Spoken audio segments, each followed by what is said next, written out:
to state clearly that my greatest joy would be to come from such a tribe that Aguiyi Ironsi was a visitor to. And he was in their territory as a visitor. They tied him to a jeep and murdered him, dragged him on the floor until he said exploded.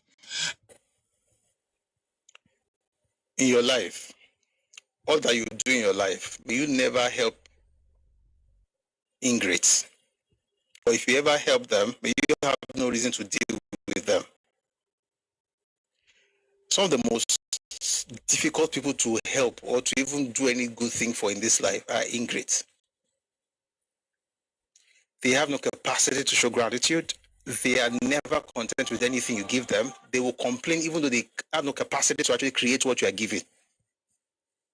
How on earth do you look at the scenario that played out July 29, 1969 and say that they caught him in their territory? Whose territory? I'm thinking about a book now. There's a book I want to recommend. I may not open it because of time. It's called Ironsi. It's by Chuks Logbolam. Not that I really like the book, to be honest, because Igbo writers have a way of just being interesting. Let me just put it that way. But he quoted an interview that was granted by Tiwa Danjuma, and he was there. Oh boy. I have to read. I think another problem is that it's not even a problem now, thank God. We'll be reading. Nobody should be gaslighting anybody with any sub story. Oh, see, they dragged him in your territory. Are you stupid? This is a military era. So what should they do? They should carry sticks and tell the soldiers, don't touch him, don't touch him. The one who died for him is even acknowledged. The one who died. I mean, Adekunle Fajui died, didn't he? If I let me read to you from Tiwa Danjuma.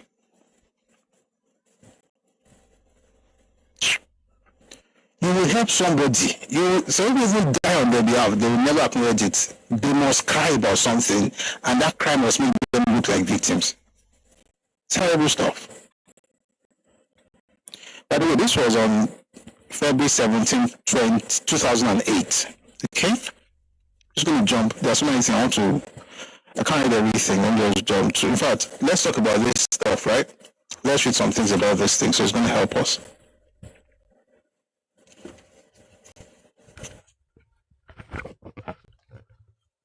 Let's read as much as possible. So the question was, if he was going to correct, for example, the many stories around the coup in Ibadan in 1966, and your alleged role in the killing of Aguiyi Ironsi and Adekunle Fajui, in a coup where Ironsi was arrested, is that the full story is already in print. If you take the book written on me by Lindsay Barrett, the account given there was General Yakubu Gowon's biography written by Professor Isawa Elaigo. If you read that part of the book, the account there of what happened, if you put them together, a lot of the gray areas will be clear. Thank God we have this one, and we also have that other one by Professor J. Isawa Elaigo. So if we have time, we'll read that later. Then it goes to, so the person has a question. Well, you still have to clear some speculations here concerning your role. It is said that you broke Ironsi's famous swagger stick, which was thought to be his magic wand. Did you? Did your people drag Ironsi on the road? Did you take him to Iwo Road and shoot him? And this is what he says. No, it is not true. What happened was that after we arrested him, I lost control. Remember that I was a complete stranger. I came from Lagos with Ironsi as a staff in Army headquarters attached to him. I stayed in the barracks with the adjutant, chief of staff of the commanding officer. I stayed with him in his single officer quarters, and it was there that at 1 or 2 o'clock in the morning, I was in bed when he came and knocked at my door. He said, "Sir, do you know what has happened?" I said, "No." He said there was some trouble in Abeokuta. He said there was an Igbo officer holding a secret meeting with all the Igbo officers in the officers' mess, and our boys went and shot all of them. By the way, why did this happen?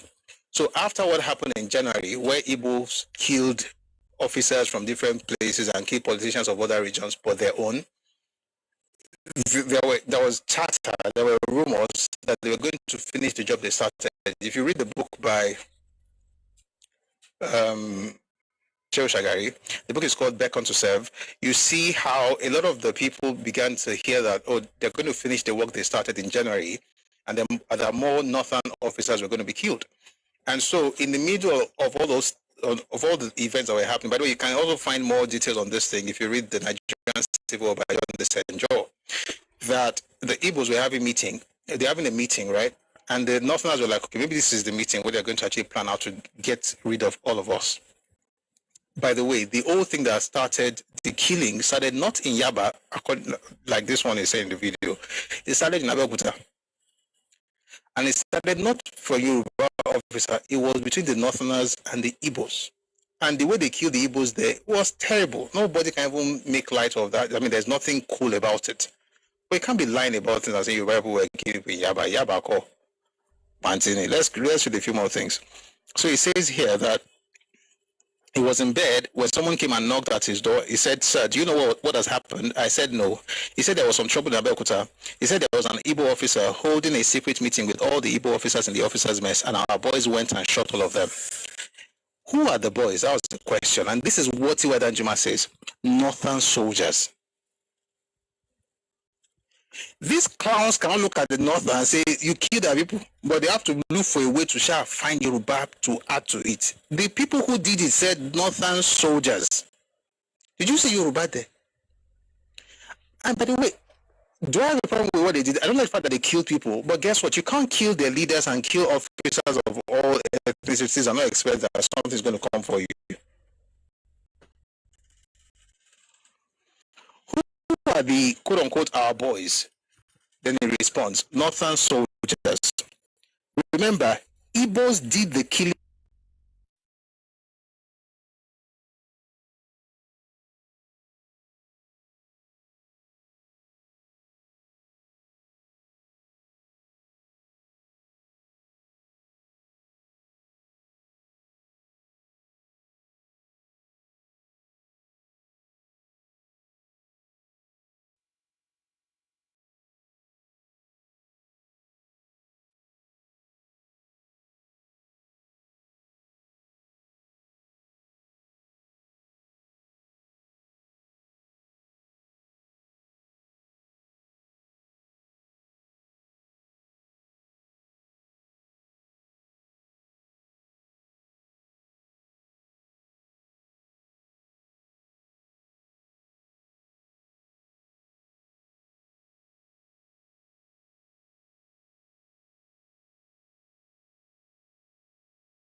Who are the quote-unquote our boys?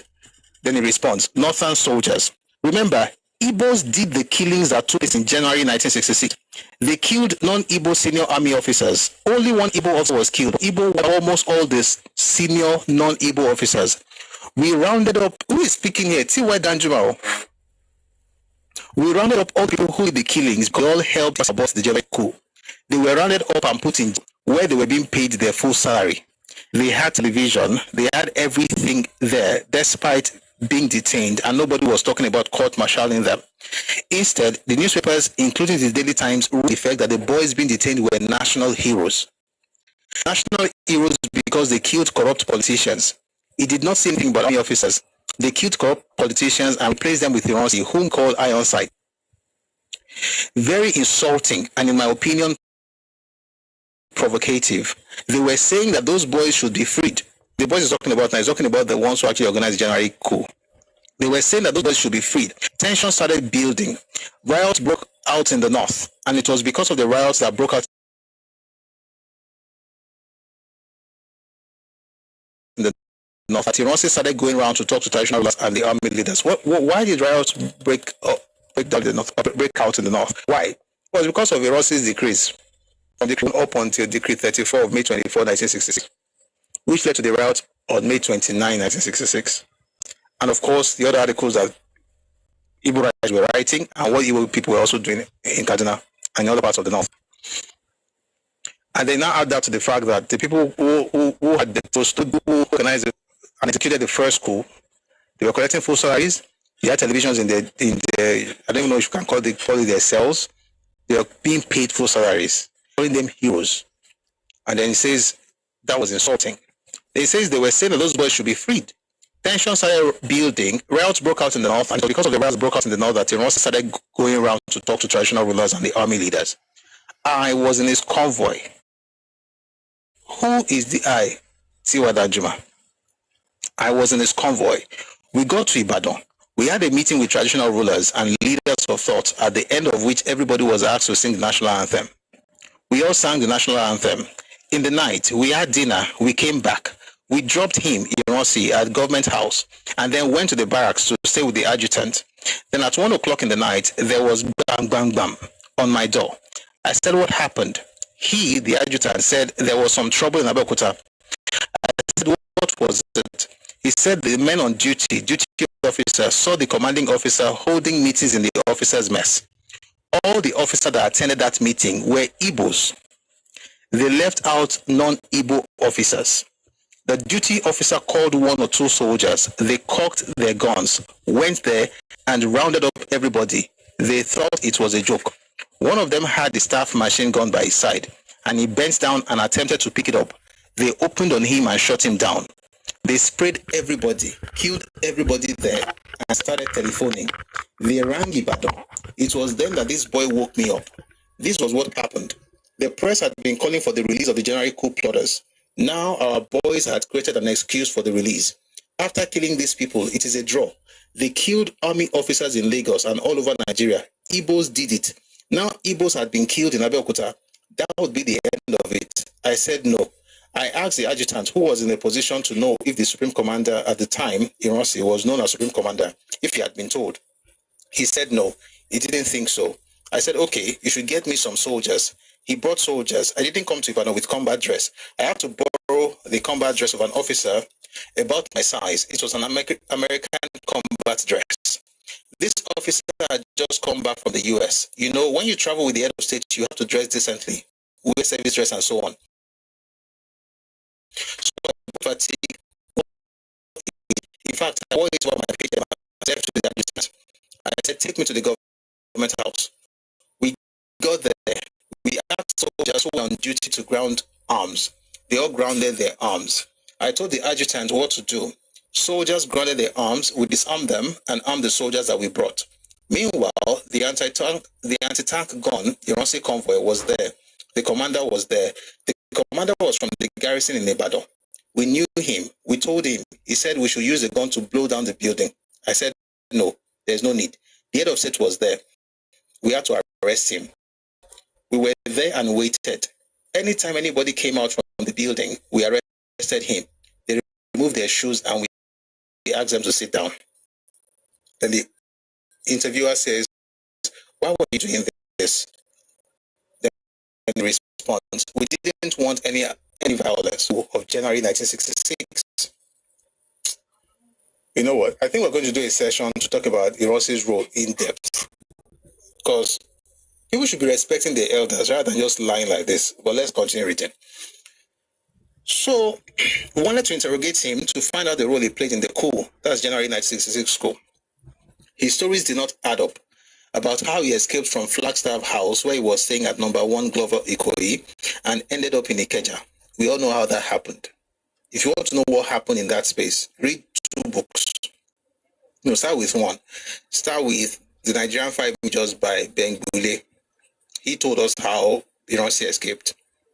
He escaped because 2 Igbos who were part of the original 3 planners of the coup had informed Ironsi that they were coming to his house. And while they were going to his house, he was leaving his house. The 2 people were Okafor and Oji.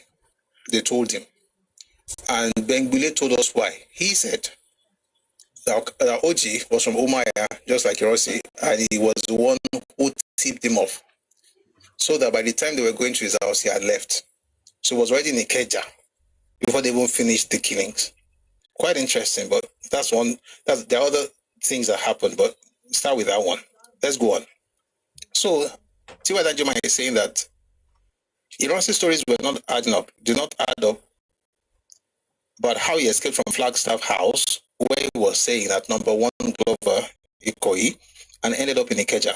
How it came about that Ojukwu, who was supposed to have handed over the command of the largest garrison in Lagos, which was then the Ikeja garrison, did not hand over. By the way, Ojukwu was in that room the morning of Saturday, 15th January, when Gowon got there. And Ojukwu wrote in his own book that Gowon looked at him and thought that Ojukwu actually knew about the coup. He said he did not know about the coup, by the way. The book is called The Tragedy Without Heroes. He said he did not know about the coup, but Tiwa Danjuma is saying here he was supposed to have handed over, but he did not hand over. Why did Ojukwu not hand over? Ojukwu was still in command, and he, Ironsi, went to join him. We were going to interrogate him about all those, or at least that was what I thought we were going to do. So everything I told the soldiers to do or not to do, they obeyed, until eventually, first, Adekunle Fajri, military governor of Western Region, came out of the building after he waited. Every time they sent somebody out of the building, nobody went back. So Fajri came down.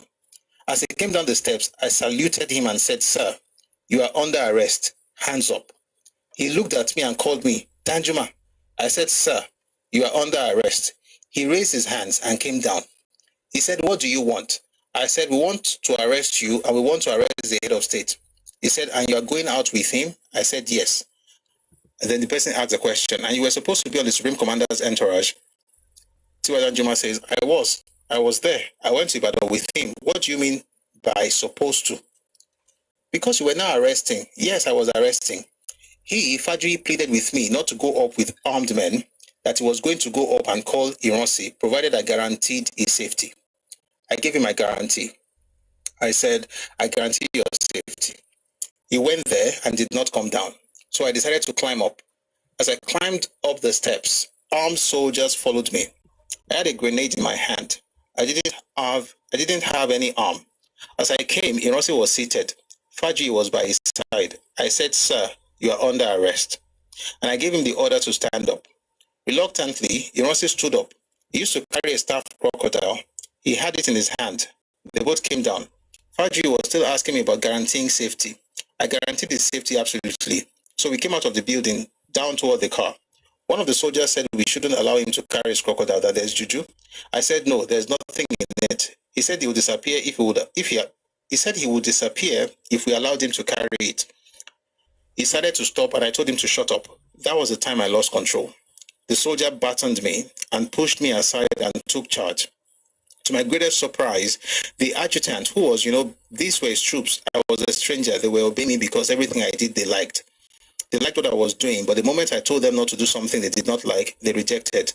I expected the adjutant who was there to intervene. He probably incited them. He said, "Yes, the soldier is right. This thing here, that's Ironsi's crocodile, is his Zaza. It's juju that will make him disappear." So they took the thing from him, pushed him aside, and bundled him and Fajri in a vehicle and drove away. It was 6 o'clock in the morning. The front of the government house was littered with people without shoes, people who had come to get ready to go. They asked every one of them to sit on the floor, and they removed their shoes. They all sat, including the then head of service, Chief P. Odumosu. I came down. The soldiers drove away. There was nobody to tell these people to go, so they all sat there. It was I who said, "What are you people still doing here?" Quietly, they realized they were free to go. Then the interviewer asked the question, "The soldiers are driven away with Fajri and Ironsi. What of you?" All right. What of him? That's talking about Tiwa Danjuma. The rest of that you'll find in the video when an Igbo man blamed the Yoruba for Ironsi's death. It's one of the videos on our YouTube channel, and in the next few days, I think we'll probably put up the video we made on the 29th of July. That was last month, yeah. 29th of July, celebrating the 60th anniversary of the counter coup. We actually went deep and broke down everything that happened. So we're going to put out that video in the coming days, right? Before our next session, it should be up.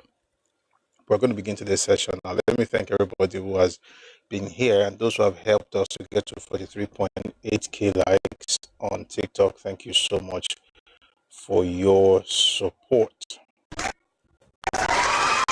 Thank you so much for power tapping and for liking the live. The people here who have been doing this. We have, for some reason, I can't access the other numbers, but I know Kuboko will be there. Iboji Nodu, RB71, Bonfire Studios. I saw them earlier. And Akado, right? Thank you so much. And there's also Mr. I don't know, Mr. Kulanvi, Mr. Bio, Omotola, thank you so much. Mr. Bio, thank you for your gift. Sorry, thank you for power tapping, and Omotola, thank you for your gift. All right, so if you'd like to, someone says they want to speak, you can't speak yet. Like, we've not even started yet. When the time comes, I will, I'll bring people up. Thank you, sir, Mr. Koboko. I have to put Mr. now because it is well. Anyway, thanks so much for power tapping. Thanks for liking the live. If you're on TikTok, please click on this heart icon above me here and do that so you can join the team. If you're not a member already, drop your heart me. Let's drop gifts. Let's push the live together to the FYP. So our friends on YouTube and on Facebook, we're glad you're here. Please like the live and share as well. All right, let's like and share with our contacts and other, apps. Yes. Akado is Akado. Actually, Koboko is Koboko. When I know your names, I'll be calling you Mr. It's weird to put Mr. in front of your nickname. I mean, after all, we saw what happened earlier. Was it yesterday, right? Which is why we have the topic today. Elumelu, good morning, Tony. By the way, we have three major things we're going to talk about. There's Elumelu, good morning, Tony. There's Article 1 subsidy restored. And then the last one is, did Victor Banjo Scuttle Ojukwu's plan? We're going to do all of that later. Sometimes I dislike anything that have to do with them. Don't let it get that far. Don't let it go that far. Okay. See, God may just send somebody that really needs help, and the person is from the southeast, and you're the only one that can help them in that circumstance. Don't hate everything that comes from a particular place that way, because if you do, that means you will not be of help to that person, and they really need your help. Or it may be the other way. You may also need somebody's help, and the person is from that part of the country. All right, so let's not allow bitterness. It says, Baba, it has gone beyond that. I'm just advising you don't have to take it. I hope you do, but you don't have to. But the truth of the matter is that in all that you do, you have to find a way to keep your heart clean, or else people will say things that will just make you hate everyone, but you have to check yourself intentionally. It's important. At least that's how I feel about it. And I mean, someone says telling them the truth is enough. I mean, telling them the truth, they'll still tell you that you're hating and stuff. Before we go into political stories, Akadol said I should call him Mr. Akadol. I think is probably alluding to something that happened or that's been trending since yesterday. So, Tony, hey, I'll show you what Gabayo. Tony Elumelu was speaking at, I think it was the graduation of the class of 2026, the UBA, that's United Bank of Africa, United Bank for Africa. And one of the graduates referred to him by his first name. And of course, that's been trending. And I think that's probably the reason Akadol said that she refers to him as Mr. Akadol. So let's begin with that, and then we'll go into other political stories much later. Sorry, please, I want to address something before we go on. Mr. Bayo says our Omoluabi is doing us more evil than good. What define Omoluabi? Guys, I'm going to get to this topic. Once in a while, I like to talk about this because people do this a lot. In the name of conservatism, you can jump to bigotry and hate. You have to be careful. What does Omoluabi mean? To be docile? So people assume that when I speak like this, it's because Omoluabi is supposed to be docile, don't hate anybody, you're just, just docile, just, like, what's this meek and lowly and just chilling, you're just Omoluabi. That's not what Omoluabi means. So Omolabi means you should be respectful and you should be courteous. It also means you should be brave and courageous. It's knowing what to do and when to do it. That's what makes you the smart person that we all should be. When I say don't hate anybody, that's not to say, oh, open your door and let anybody do whatever you do. Listen, I should say this. See what's going on in South Africa. That's hate. Do you know the people that will be consumed by it? South Africans. We've had sessions here where I talked about, and this is important, so we're going to get to the topic momentarily. We've had conversations here where I talked about, the way the Igbos messed up in South Africa, particularly with the ridiculous thing about having kings in foreign lands, and that the people of that land, of course, got very angry and decided to begin to attack Igbo people. And yes, I talk about it, and it's the truth, right? However, that doesn't mean, listen, you can talk about why the people did what they did, but like I said, that doesn't mean that's the only reason the South Africans did what they did. There's a role of the Igbos with not being able to actually stop themselves, right? With just being obnoxiously loud, with nothing to show for it, and trying to say we are going to own everywhere, now they control this land, all kind of rubbish, all right? But there's also the part of the group that chose to attack Igbos based on their own, not just Igbos, attack foreigners based on their own internal issues, their own disillusionment with their government, their dysfunctionality in terms of how their society works and things like that, and decided to take it out on others. Let me tell you something. That hate is not going to consume the foreigners, it will consume them. If you allow hate to be the basis of your conversations with Igbos or Fulani or anything, when you are done with them, you're going to begin to hate your own brother. In other words, hate is an energy that doesn't die. Energy naturally doesn't necessarily die. You can only repurpose it. You can't kill energy. Okay? Once you allow that thing to be created in your heart, oh boy, only God do.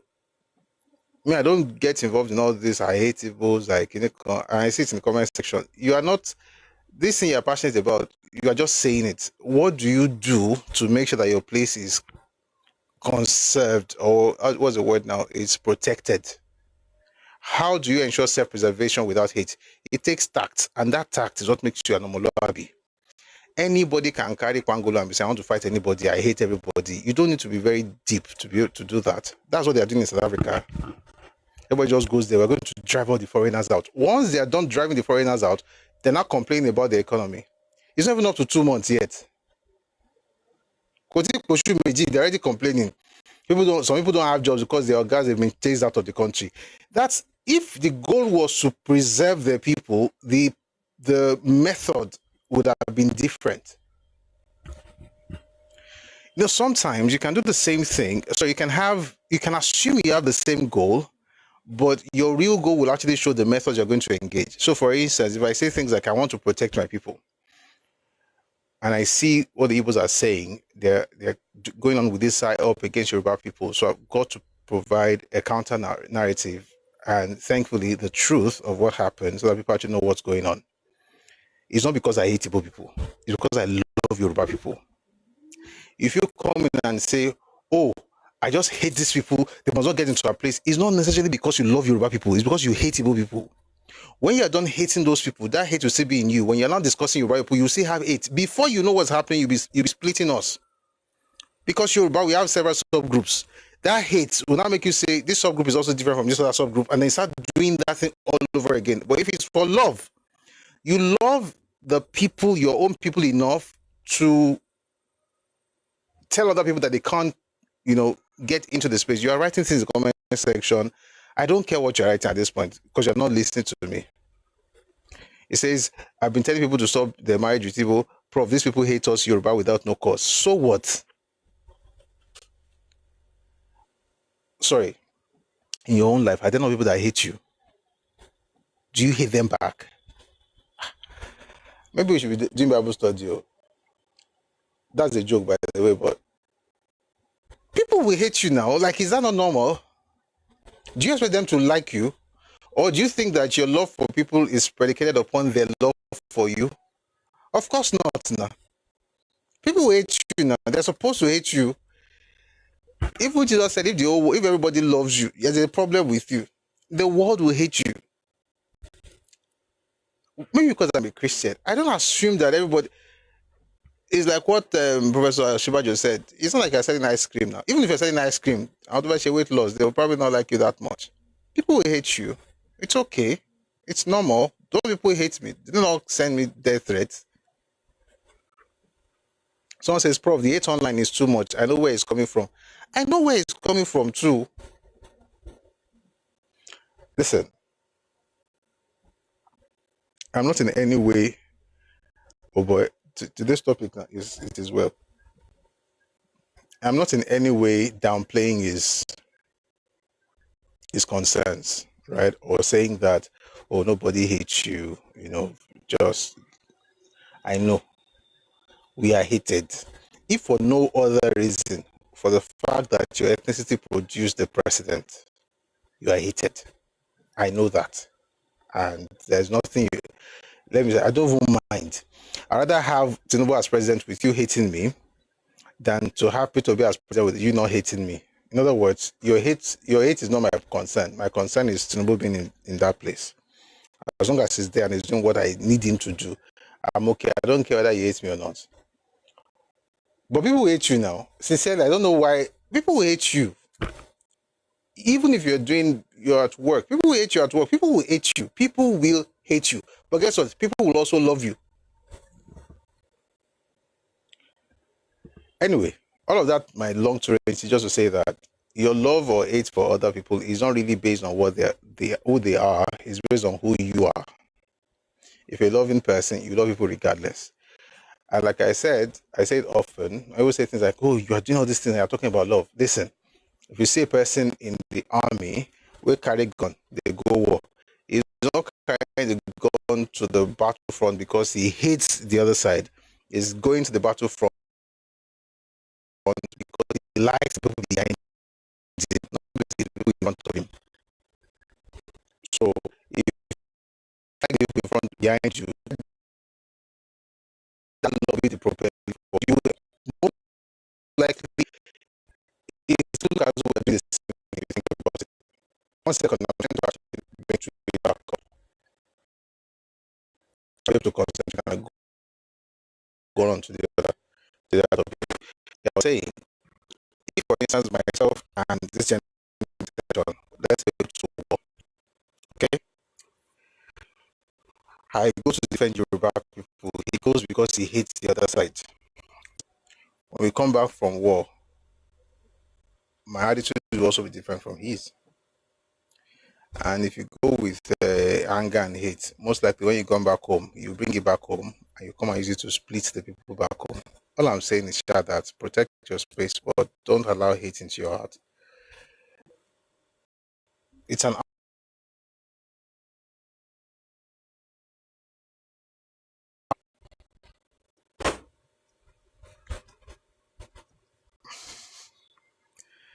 everybody will be all right.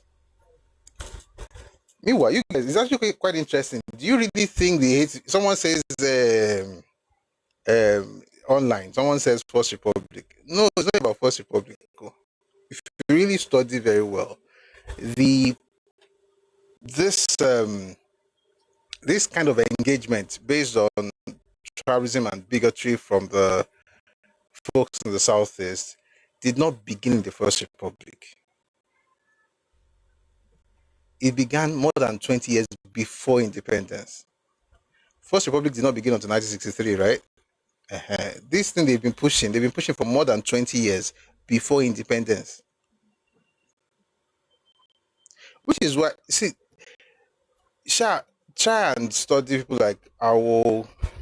You'll be very decisive. You know exactly what you're going for. You know you're protecting your people, but you don't allow it, no matter how terrible people are.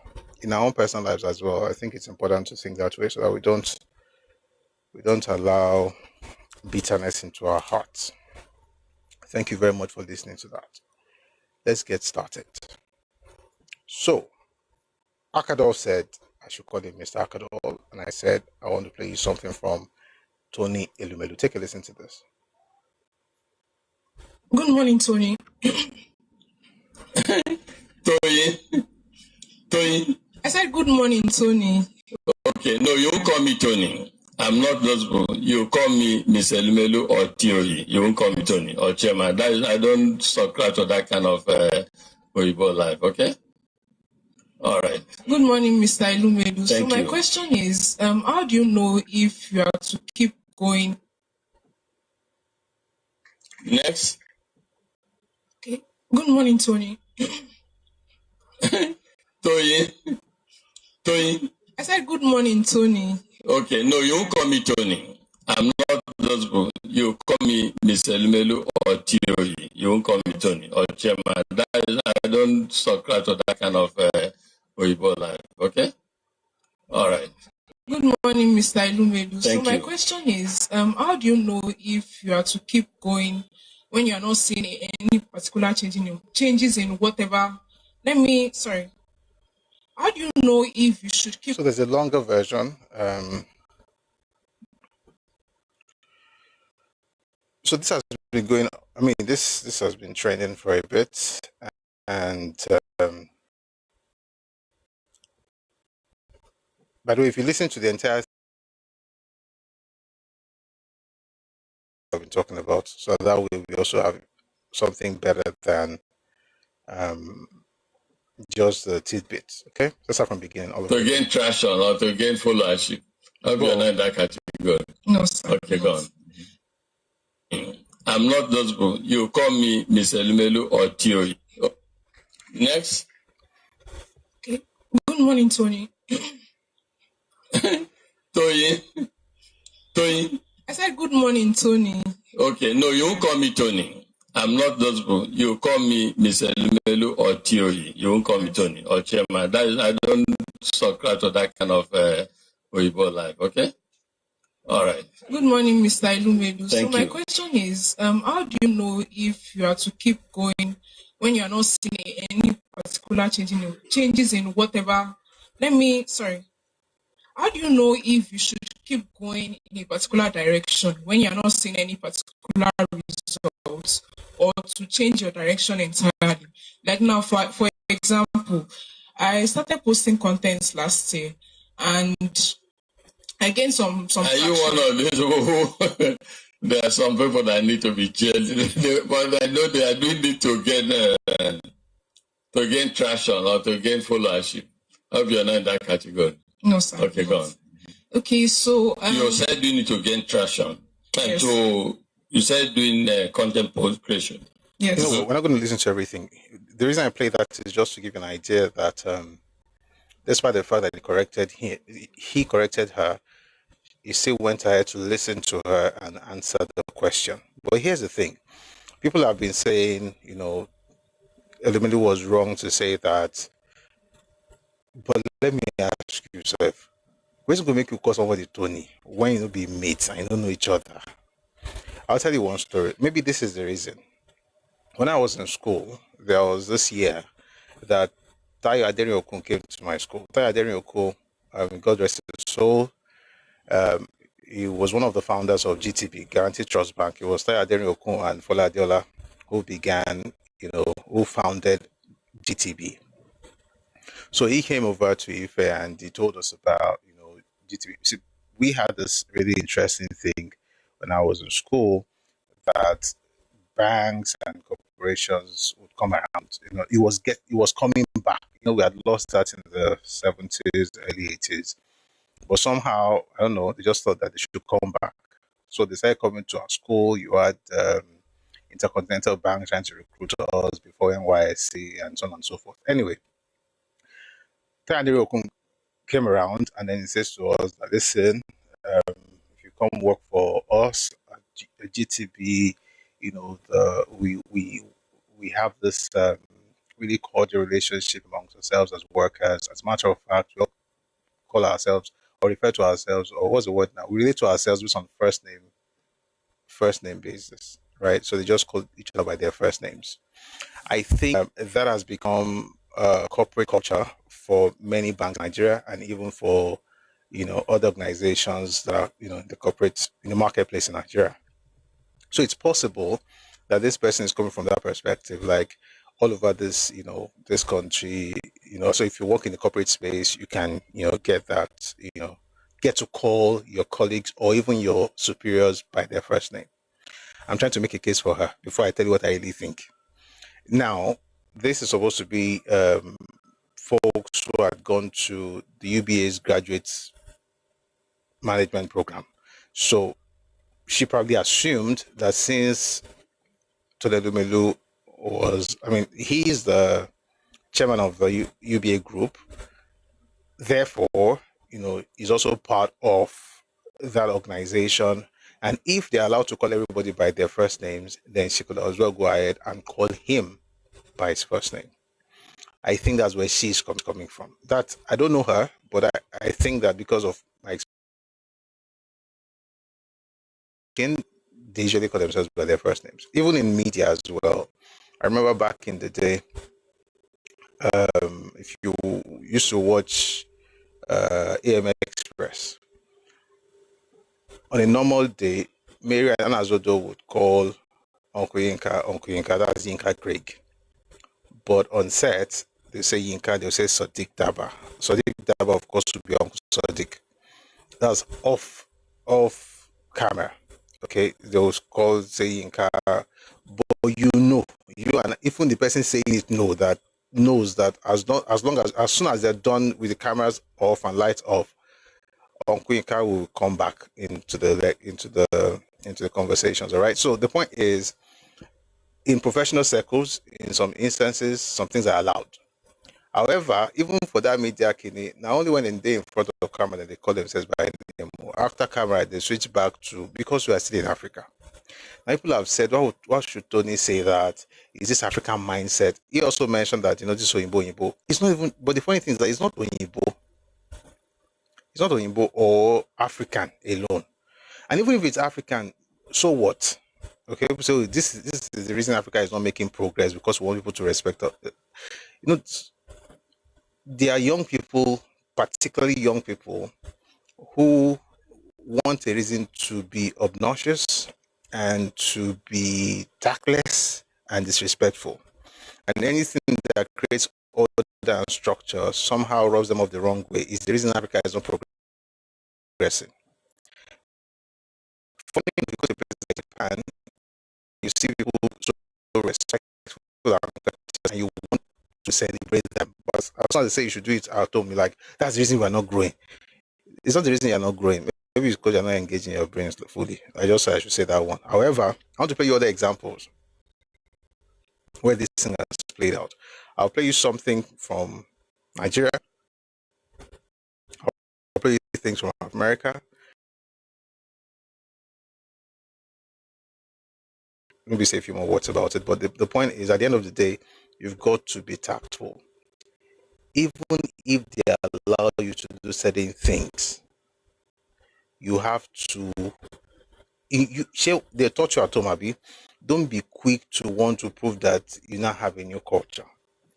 Let the person tell you how you can address them. For instance, if people come here, I know some people that come up here that are older than me. I know some of them that I am older than, but when they come, I say, Mr. Sir. It's not because I don't know my age or because I think I'm too small. Because some people that are older than yourself, you can still call them because but guess what? If you begin to say, the conversation will now go, you leave the conversation alone, you now be trading on, the conversation will not be about ego, not about the matter on hand. Sometimes you let some things just go. It's also a sign that you are well brought up. You really think about it. Let me play you something from, somebody said my Angel. I think I have a video from my Angel here. Let me play that one first before I play other things. Okay? Give me a second. This was a while back. That was in the 90s. Take a listen to this. Her views on interracial relationships. Oh, thank you. And first, I miss Angela. I wanted to ask her views on interracial relationships. Oh, thank you. And first, I miss Angelo. Miss Angela. Yes, ma'am. I'm not Maya. I'm 62 years old. I have lived so long and tried so hard that a young woman like you or any other you have no license to come up to me and call me by my first name. That's first. That's first. Also because at the same time, I am your mother, I'm your auntie, I'm your teacher, I'm your professor. You see? You just told her that she should call you Ms. Angelo. Miss Angelo. Dr. Angelo, Dr. Professor Angelo, auntie. Is that part of the problem in this culture that we have? There's not enough discipline. There's not enough respect. Yes. Pardon me? Hold on, Senator. Stand. Elders, I'm from North Carolina, and I'm so happy that you went back there. Thank you. Because it is a peaceful place. I've been out here in California about 8 years, and there is no respect. Well, all right, sister, I agree. I only think that the children know only what we teach them. If there is something wrong in the generations, which last 2 generations, which did not carry on the tradition. And I think this is true not just in the black community. This is true in the white community, in all the communities. We have not taken the children to our knees and told them the truth. Darling, here's the way it is. You live in direct relation to the poets, the heroes, and the sheroes you have. Always honor the elders. Oh, then you honor yourself. Honor women. You honor yourself. Honor men. You honor yourselves. Watch your mouth. Watch what you say to another human being. Don't be so ready to be rude. You have to teach the children that. People don't jump up out of cribs, baby cribs, and know that. So somebody has not done the right thing. That's all I'm saying. Before I answer that, let me... All right, I'm going to play the rest of that in a bit. I think that certain people in their 40s and their 50s have done a terrible job raising the next generation. In their 60s as well. Okay, there are people who just let things go because they see their children behave a certain way, like already matter. Children are now becoming in their 20s, now they're in their 20s, in their 30s, absolutely disrespectful. You see them on social media, you see anything, they insult you. They have no idea how the world goes. But this is not even an insult. This is just a person who probably doesn't know how to engage an older person. And they say, "Shage la fe journey." Like, what's the big deal about age? I even saw a video of a young lady saying that you should buy. They're always saying that you should be saying, They will say you should kneel down. Why must you do it? Genuflecting, all those things. They are things that show that you have order in society. That's the truth. Whenever you see a society where people bow, they curtsy, prostrate, kneel, those things show that there is order and structure. It's beyond just bowing. It's actually showing structure. And any society without that kind of structure is a society that cannot develop and that it's doomed to fail. Say, I cannot bow for anybody. Is it God? It's because you don't understand order. And you see it in England, all right? You see, the other day, I think it was Theresa May, who was the PM at the time. She was going to greet Prince Williams. The Queen was still alive. She curtsied. She's older than William, but she did that because of his position. He's the third person to the throne. She did that because of his position. He's the third person to the throne at the time. Right now, he's the second person to the throne. She's the prime minister. She curtsied to greet the prince. It's just that we think that this thing, and it's not just all these OE directors that make it. If you meet TA, he prefers to be called TA. That removes the barrier, but also shows that you're not being disrespectful by using their first names. People have to find a way to navigate. By the way, I just remembered something. Please go to TK's YouTube page. They just put out a remastered version of Shawarede. I think it was yesterday or 2 days ago. It's beautiful. I don't know how many times I've watched Shawarede. I don't know. I don't want to say 100 times, but they remastered it so it's sharper and it's on YouTube. So you should go watch it after today's session, or maybe your weekend. I mean, this weekend you can go back and watch it on YouTube, so it's free of charge. I said that to say that everybody calls him TK. But imagine I go to, he's in his 70s. Forget all these young looks and the cap and the way he appears. And I say, Tunde, why am I check with me? Say Mr. Killer and you say TK. So it's important for us to understand how this thing works. And although towards the end, Angelo actually found a way to, help the girl sort out things and almost like apologizing or, calming her frayed nerves, what she said still stands. Let me play the last bit of that conversation. Say to Kim, I apologize for being so short.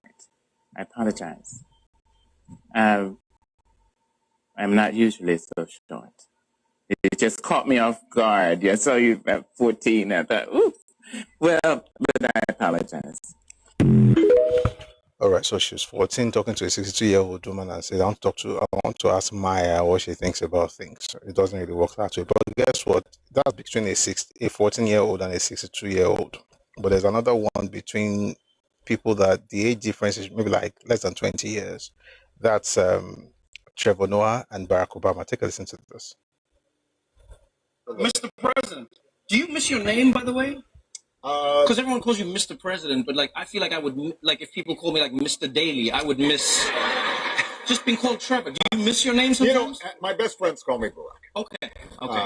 You should call me Mr. President. So why would you say you should call me Mr. President? Because it's familiarity. Maya said, you don't have the license to call me by my name. And I don't think it should cost people something that much. When I was younger, I had a pastor who taught me something I would never forget. He said, so we used to travel together, ministry and so on and so forth. And then he'll say, when you see the security man at the gate man, the security post, call him sir. I caught myself 2 days ago. I was driving into an institution. I saw the way. Sometimes you have to also look like, see how you get that person. The guy probably will be having a ball that way. When you say sir to your mechanic, when you say sir to your carpenter, does it take anything from you? Particularly if they are older than you.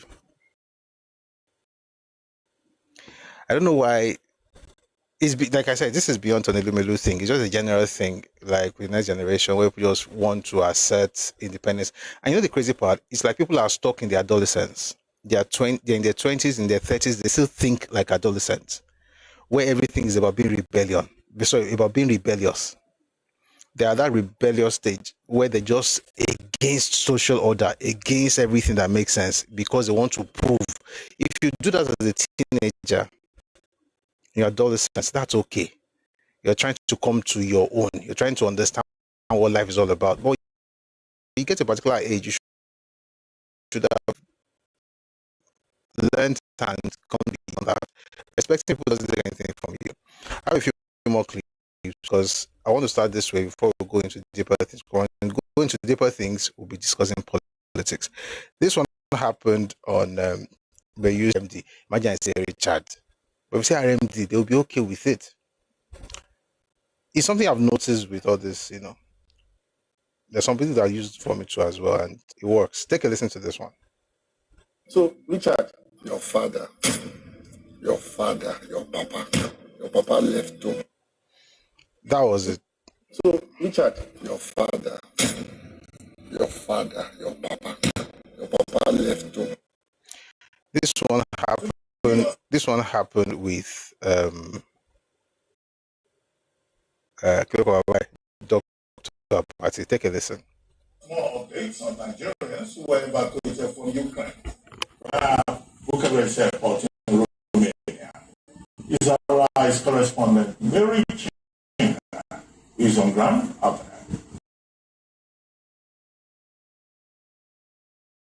And thank you for joining us on the morning show. Good morning, Ruben. Good morning.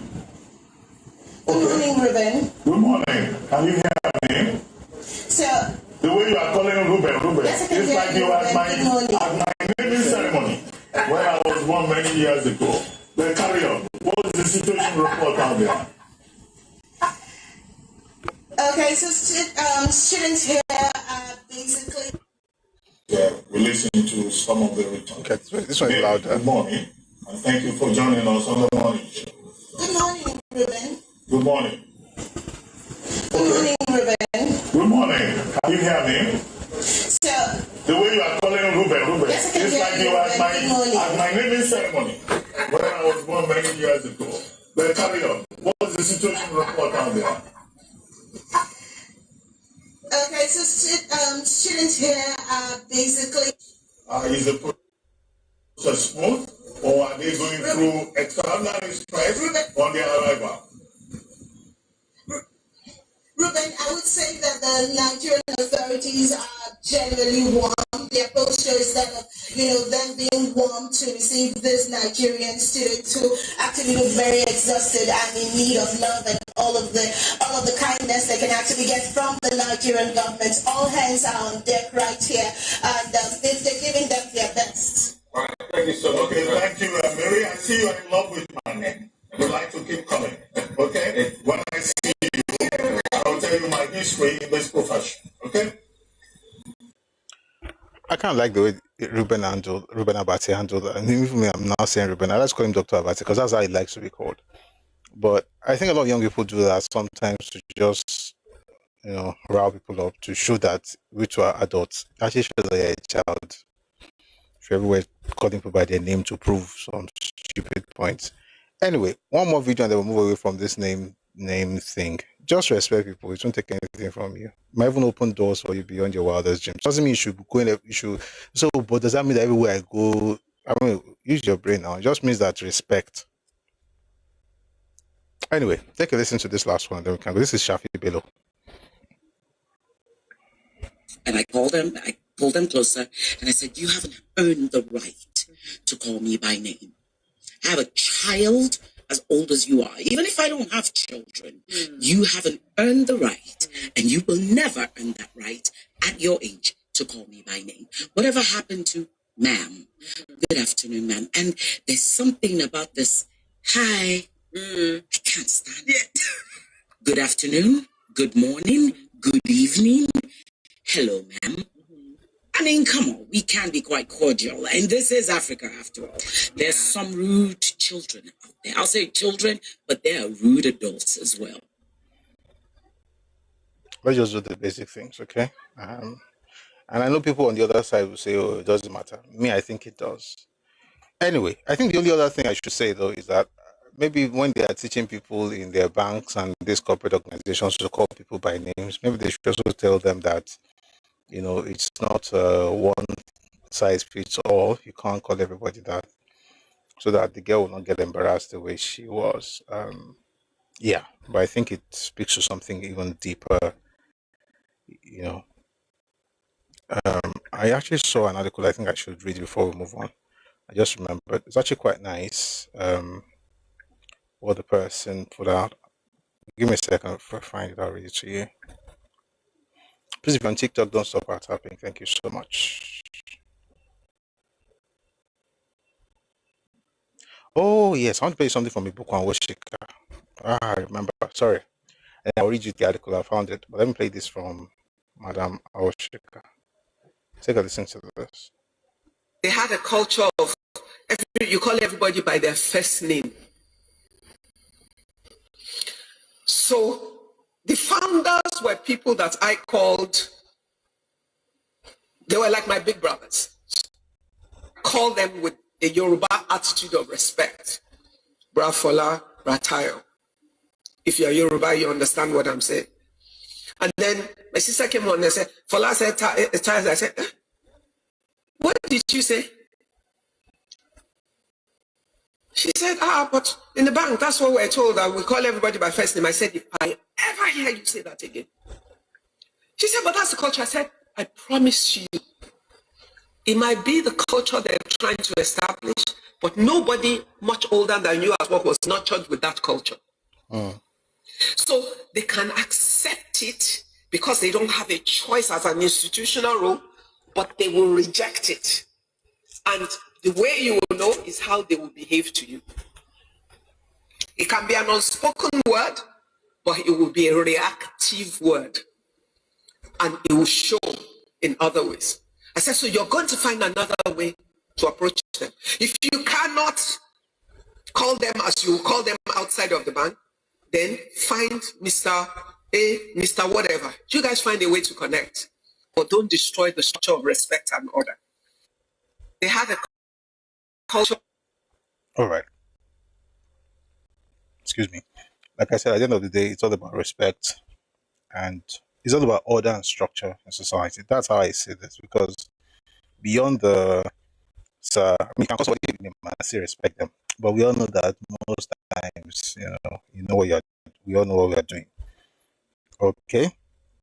There's something I want to read before we go on. It's someone's article. I find it very intriguing, and I thought I should read it to you. Give me a second, please.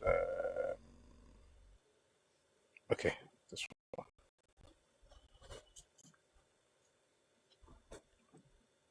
For some reason, I can't access it. I want to add my 2 cents to this Elumelu thing. No. It's an article I saw by a friend. What it's saying is essentially the same thing I've said. I can't find it at this moment, but the idea basically, let's respect ourselves. Someone says we're fined for this when I was in the bank, Uzoma Dozie, for example, will fine you if you call him Mr. Uzoma. Yes, because they're trying to create that structure. I also have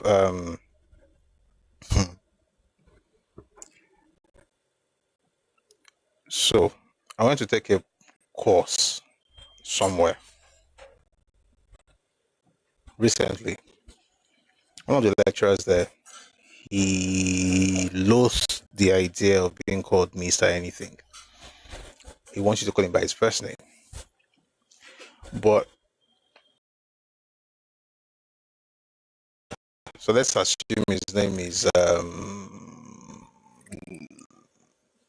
let's say Jack. So I say Mr. Jack. And I'm saying this because I don't want to, in case he watches this, he will know I'm doing, he will still know So I say Mr. Jack. He says, I don't like calling him Mr. I say, it's going to take a while for me. Just allow me. But there's something I noticed about him. He was talking to me about something. He said, Shebe loves him because he understands Yoruba. He's not Yoruba, but he grew up in Yoruba land. So I was like, Shebe loves him. Oh, why are you using F for me, but you don't want me to use Mr. or Sir for you? And he said, because you are Yoruba. And he said, don't you want me to call you that? Don't you want me to use F for you? And I said, no, it's okay. I also use F for you. Then is that okay? He says, yes, because at that point, Yoruba and so.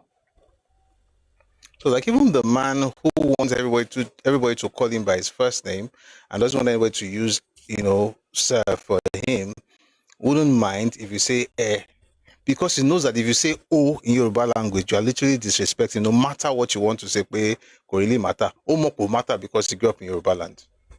At the end of the day, I think it's just basics, right? And for me, it's beyond banking. But I think young people, all of us should learn to respect ourselves. You just might be opening doors for yourselves, I'll read you an article I saw online. I worked with UAC of Nigeria PLC. I was the counterpart staff on an organization-wide culture transformation project in 2000-2001. I worked with the consultants from Accenture on designing an agile, enabling and high-performance culture for the organization. This is from a gentleman on Facebook. His name is Ademola Ebenezer Adewusi. He says here, as usual, part of the recommendations for breaking silos and hierarchies in the organization was embracing the first name only culture. I made our culture as this presentation as the central auditorium of the UACN training school at Papa in December 2000. The presentation sold the idea of everyone in the organization relating only on a first name basis. A few weeks after the presentation in January 2001, I walked into the elevator and standing right in the corner was the managing director and chairman of UACN, that's UAC Nigeria, unassuming but very traditional Mr. Ayo Ajayi. I greeted him curtly, "Good morning, sir," and stared into the empty space to while away time during the climb. It was going to be a long ride. Chairman was going to the 12th floor and I was going to the 11th floor. There was some electric suspense in the air. We were the only occupants of the ride. I thought you would call me by my name. I heard, jolting me back to reality. I laughed, weighing my options. I think culture and context matters in everything, he said. It works for some cultures, some organizations, and fails at some cultures. You should read about international management styles and cultural context. I thanked him and exited the elevator. A distinguished manager, Mr. Ayo Ajayi, graduated from the economics department of the University of Ibadan in 1976, if my record is right. I was 4 years old at the time. In other words, the gentleman was born in 1972. Imagine they call person by name. Person we anyway, he come out university when you were just 4 years old. I met him at an occasion in Ekiti more than a decade after. The man remembered me. He jokingly referred to me as a champion of the first name basis who did not walk the talk. He then added, "You are smart and well brought up." I laughed. Then let me read the other part of this article. You cannot be on first name basis with everyone. Culture and context matters. There are hierarchical societies whose organizations still function as high-performing cultures. Japan is one of them. Check out Indians. When in doubt, stay in the formal lane. Read the room for power dynamics. How is everyone relating to this person? Does he or she have a brand name that everyone uses, like TOE or TK for Tunde? Research and study the audience, including the main character. What is his or her disposition towards formality and informality? If you are interviewing a high achiever, ask pre-interview how he or she would like to be addressed. Do not assume. Do not be given an opportunity to interview the ruler of Dubai. Know that circle and those circles. That TMO. Brilliant stuff I found online. I thought I should share it as well. So yeah, let's just let's not drop everything that's cultural and unique to us in the name of being woke. By the way, I just remember that Darian Okun again, may God rest his soul, brilliant man, loving guy. I can never forget that presentation in Ife. I think he wanted me to. It made me want to work for GTB, but I changed my mind later. Anyway, great stuff. Let's go on to politics. So, one of the frontliners in next year's election, Atiku Abubakar, granted an interview recently, and he said something that would be very difficult for anybody to even, expect from someone at that level, considering his understanding of, or let me say, my assumption of his understanding of economics and what he's saying, could mean or could portend for the country. But he did say something quite interesting. I'm going to play it for you. Just give me a second. I'll find it very quickly now.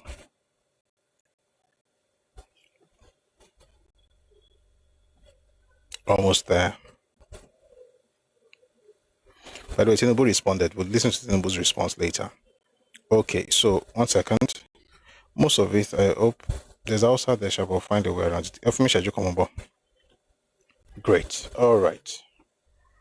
So take a listen to His Excellency, former Vice President of Nigeria and the ADC presidential candidate, Alhaji Atiku Abubakar. It's Hausa. I'll tell you what to talk. Bayan zaben 2023 wasu suna zargin cewa kamar shine ya tsundama mafi yawan 'yan Najeriya cikin kuncin rayuwa. Mecece matsayinka game da tallafin man fetur din idan kai nasara a zaben 2027? So he spoke Hausa. I'll read you what ADC Vanguard said, to buttress what Atiku said. By the way, Atiku basically said that he wanted subsidy restored. Let me read to you what ADC folks said. Atiku Abubakar's position on fuel subsidy goes straight to the heart of what millions of Nigerians are asking today. If subsidy was removed to save the country money, where is the money? If you were here yesterday, you saw the breakdown from the Ministry of Finance. I think we know where the money went. And so he's saying transport is expensive, businesses are under pressure, household income has lost value, you know. So essentially they're saying that Atiku Abubakar is correct to say subsidy should be restored. We all know, I mean, from what we've seen over time, that even when subsidy was in play, it wasn't like it was really reaching you. Okay, you had to queue for fuel. You knew that during festive period there would be no fuel, right? You had fuel that, more likely or not, because at the time they're bringing dirty fuel from abroad. You had, think about all the people working in Dangote refinery today, the Nigerians working there. They will not be working there. Maybe they'll all be working in banks. You know, Nigerian banks are quite interesting. Everybody works there, which is good, but also shows that what people are trained for, they're not getting the opportunity to actually work in those fields, right? So all those things we should jettison. We're not going to have a refinery if we're sitting on 185 naira, by the way, because what you're saying basically is that the fuel company or the refinery company has to now ask the federal government to pay their own. Let's say it's 1,260, 220 now, and you want to keep it as 185 naira per liter. So the 1,000 and change, they're not going to collect from federal government, and you want them to run that company that way, and it will not go down just like our refineries have gone down in Port Harcourt and in Kaduna. The point is, some of the statements that politicians make, they are populist in nature, maybe to appeal to people who are not very educated on the matter, because you'll be like, oh, let them just give it back to us. So what you're saying, for instance, is that you still want fuel to be taken out of Nigeria and distributed in Benin Republic and Ghana, while the government of Nigeria is the one paying the subsidy. You want the money to actually, essentially help the already wealthy people rather than have money freed up, right, for initiatives like Nail Fund, where students can, afford to pay their school fees without worrying so much because they have a loan that's interest free. You're saying that all the money that we have right now being shared, amongst the tiers of government, we should go back to the times when 27 states in Nigeria could not pay salaries. Like when people say that let's stop, I actually know why. Why is because it's something that will make people want to rally around him and say, oh, okay, he's saying something very grand. But as a gentleman who what's the word now?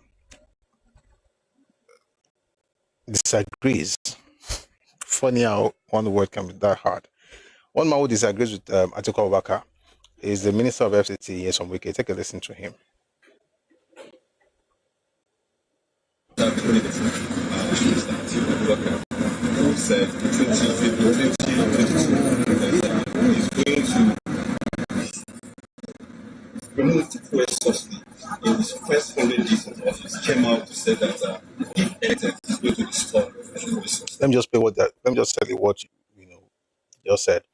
That in the last election, during the campaign, Atiku Abubakar said in the first 100 days in office, he would remove fuel subsidy. But now he's talking about reverting to having fuel subsidy all over again. That's the question they're now using. So that's the base of the question they're going to ask in some wiki. Essentially, what does he think about it?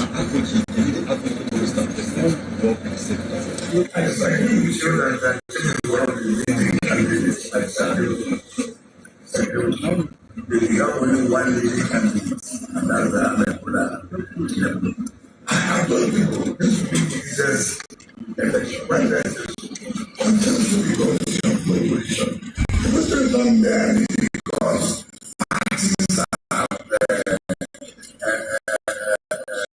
presented that no position is united to say we want to resolve them. So, for me now, and as I say that 2027 is gone. It's gone because we don't have any position that want to wrestle power from the government. Let me also tell you, I don't want to give ask ourselves the integrity and consistency of leadership. For Atiku, who is confused, who has the economics, Atiku will say anything just to be president. This was a man very confused that he was going to remove the fuel subsidy going to reform. Now in 2026, he was not going to remove the fuel subsidy. He's still going back to reform, which he has announced that fuel subsidy was. We should be able to be consistent in what we send to our people. We should know what leadership is all about. Leadership is not you coming and you say one thing that way in the morning, in the afternoon, you say a different thing. In the night, you're coming up with different things. That is not it. If I don't feel fair, today, I'm going to play you what the president said about this, but before then, there was an analysis that was done by Rotus on Arise News, and I thought it was quite nice. Let's take a listen to this. I mentioned some of the things earlier, but I think there's some figures I didn't mention that he mentioned. So let's take a listen to him. 1 second. All right, here's Rotus. We all have spoken about this extensively. This subsidy discussion is becoming so repetitive and redundant. And Dr. Bati is not here, but one of my favorite quotes from Dr. Bati is, can we move forward and can we make progress? And unfortunately, Atiku Abubakar is using economic populism to take the country backward. It's just not going to work, right? I've talked about this several times about how the reforms have impacted the fiscal structure of the states, in particular. The states are where people live. This is fact contributions. You can see the increase here from 2023 to date, so to where fact contributions have come. And that is as a result of not having to deal with that opportunity cost of subsidies eating up so much of the US dollars, eating up so much of the fiscal structure of the country. And that has now bled into, positively into the fiscal nature of the states. What's the next chart we have? You guys have seen this chart before. I've used this several times. This is capital expenditure for the states. Now, as a result of these same reforms and more fact going, the states are now able to allocate more capital, just like this AI build out that you're seeing with the tech players, putting more money towards their projects.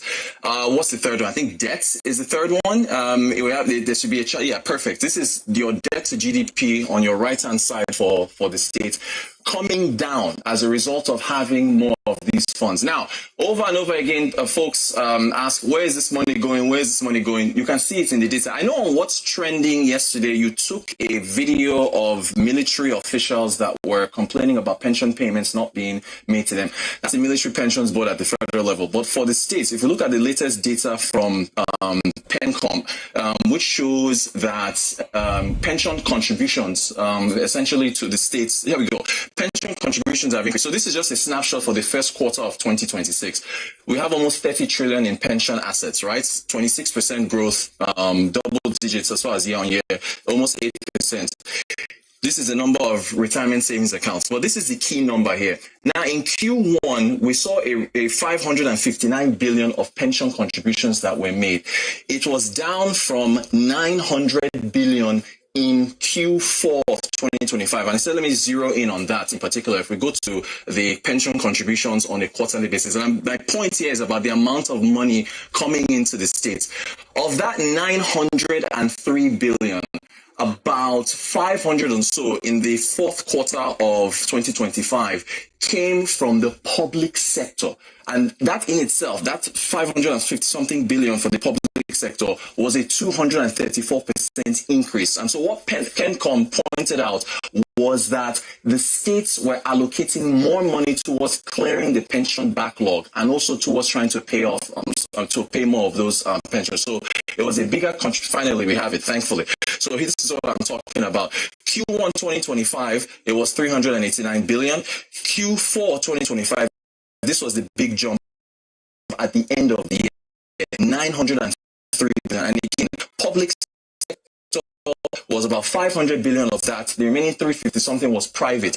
It was a 234% increase. So the earlier charts I've showed you, with the reforms coming in, more money coming to the states, bringing down debt, allocating more capital to projects, and also being able to contribute more to pensions.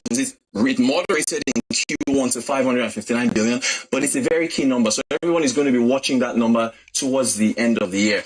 So you go back to subsidies, you reverse all of this. We talked about oil and gas and telco stocks yesterday. If you go back to subsidies, you are going to hit the oil and gas sector really hard and in a negative manner.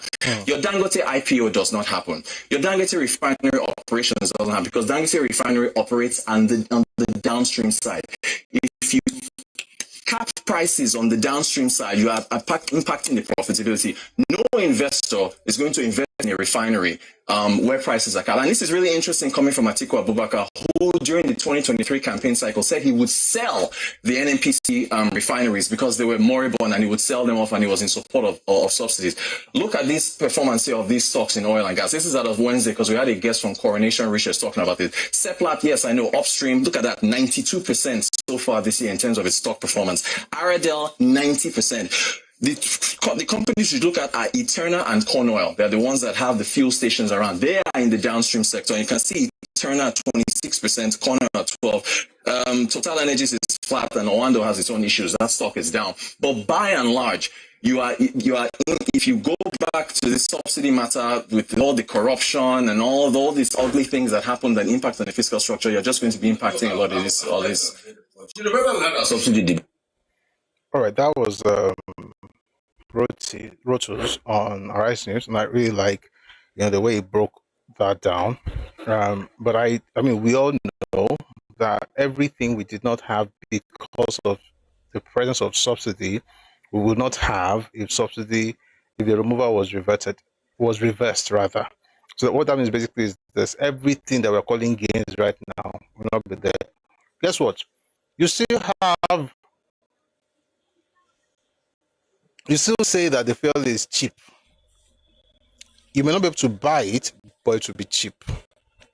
When the Minister of Finance was talking the other day, he said that if you look at what could have been, that by now, the petrol per litre will still be 185 naira or thereabout. However, most likely you have to go to the black market where it will be as high as 3,000 naira. So who are we deceiving? I mean, on this alone, I think the man should not be taken seriously. But Rotus mentioned something that Atiku said while he was campaigning in 2023. I think we should listen to that. By the way, there's a report here from, what's it called now? Oh dear, I'll look for it and play it for you. There's a video of him talking. Okay, I found it.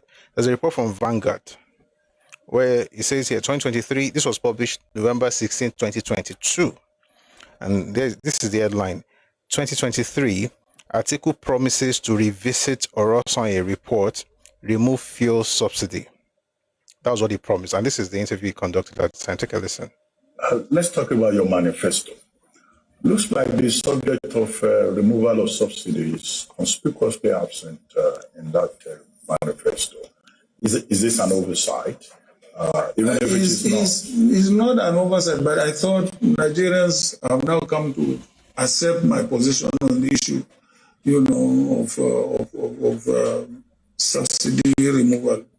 Recall that when I was vice president, we had designed subsidy removal in 4 stages, and I was the chairman of subsidy removal committee. At that time, I worked very, very closely with former Governor Adams Oshimole, who was then president of the NLC. And we removed subsidy phase 1, phase 2. And by phase 2, by the time we finished phase 2, we had left office. We expected the next PDP government and the late Umaru Yar'Adua to continue with the phase 2 and phase 3. That would have ended the issue of subsidy. But unfortunately, the policy got stuck. For one reason or the other, I don't know, because I had left the government. So I think it is inevitable that it has to happen, but it has also to be accompanied. And if you recall what we did in phase 1 and phase 2, The NLC made the demands on the issue of transportation, on the issue of allowances, increase in wages, which we all met. And then we removed phase 1 and phase 2. So I believe through negotiations again with the organized labor and also other sectors of the economy, that policy should resume and be completed. That was in 2022, going on 2023. He was championing the cause of the removal of fuel subsidy. And now he's saying, oh, I want to put it back. By the way, before this point, you know, Goodluck Jonathan attempted to remove fuel subsidy. If you ask me, I think the timing was wrong. I can never forget that day, 1st January 2012. We're just driving out. I mean, to his credit, he had given, around Abuja, then you see Shopee buses. So that was quite nice. But we just slept and woke up. 1st January. How can you announce that kind of policy on 1st January? But regardless of the fact that his timing was wrong, the policy itself made sense.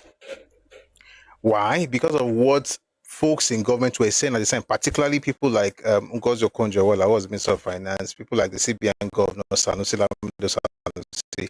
I actually take a listen to what Sanusi Lamido, who is now who was the Emir of Kano, but what he said, when he was CBN Governor, about fuel subsidy. Thanks so much for the gift, Tidan. Take a listen to the former CBN Governor. And out of I'm paying petroleum subsidy, leaving 2/3. And out of that 2/3, Ngozi will tell you 70% goes to pay salaries. The same people are talking about government expenditure. If you say you are going to retrench workers in the civil service, will be up in arms. How do you reduce salary? How do you reduce the salary bill? The same people that have said we want minimum wage of 18,000 naira are saying you are spending too much. Where is the money going to come from?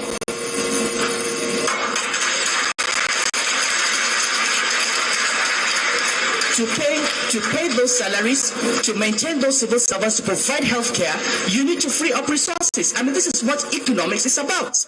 Now, to come and tell me that there's going to be hardship and difficulty is not an economic argument. The economic argument is to say, this is the cost of removing subsidy. What is the cost of not removing it? And let me tell you something. This government can continue paying this subsidy to 2015. It will not come down. But the next government will be saddled with a debt burden that it cannot maintain. And the Greece situation will be nothing compared to where we are. So, to think that, these decisions are not easy. Europe today is facing a crisis. In 2008, the price of oil crashed from $147 a barrel to $40. Up to the week to $37. Up to 2 weeks, 3 weeks before then, I was in Washington in the World Bank meeting. They had different models and projections. Oil price will never fall below $85 a barrel. It came to $37. The only reason this economy continued growing was that we had reserves of $62 billion, which are now down to 30. That was a shock absorber. We don't have that shock absorber today. If the oil price crashes again by 30-40%, if the naira goes to 200 naira to the dollar, when you can no longer pay salaries, when inflation goes to 18% because we have monetized, we have printed money, then we will know what a crisis is. You have to prepare yourself. What happened? Well, we knew what that crisis was when states were unable to pay salaries. The president mentioned this when the governor of Osun State, the newly re-elected governor of Osun State, Governor Ademola Adeleke, went to pay him a visit in Abuja. This is what the president said to him. And also, he talked to him, but he also talked about what Atiku Abubakar is trying to do. So I'm going to take this at once. Now, I'll read some of the comments in the comment section on YouTube and Facebook. Take a listen to President Bola Ahmed Tinubu. You can expand your coast. Again, he's talking to the governor of Osun State. call for the reconciliation. Expand your coast. That is the only way you can give thanks to Russian people.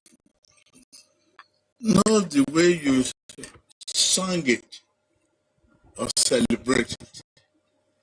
It's the way you act it. Use me as an example.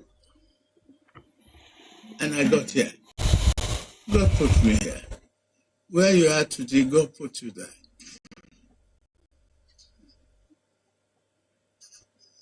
Not the smartness of any of these people. It's just their support, not their smartness. It's the wish of God that prevails and the wish of the people follow.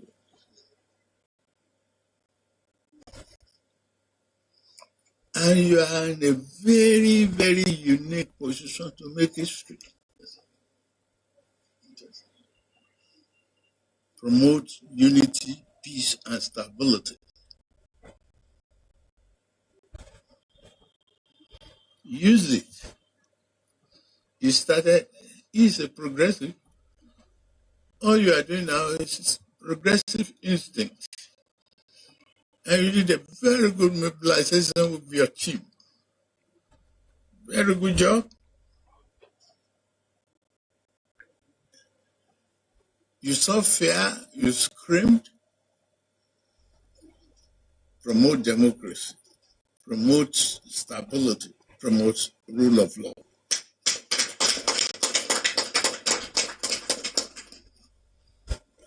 Don't stigmatize any of your opponent. Okay, let's look at the trajectory of the history. I saw one of my opponents now say he will go back to subsidy.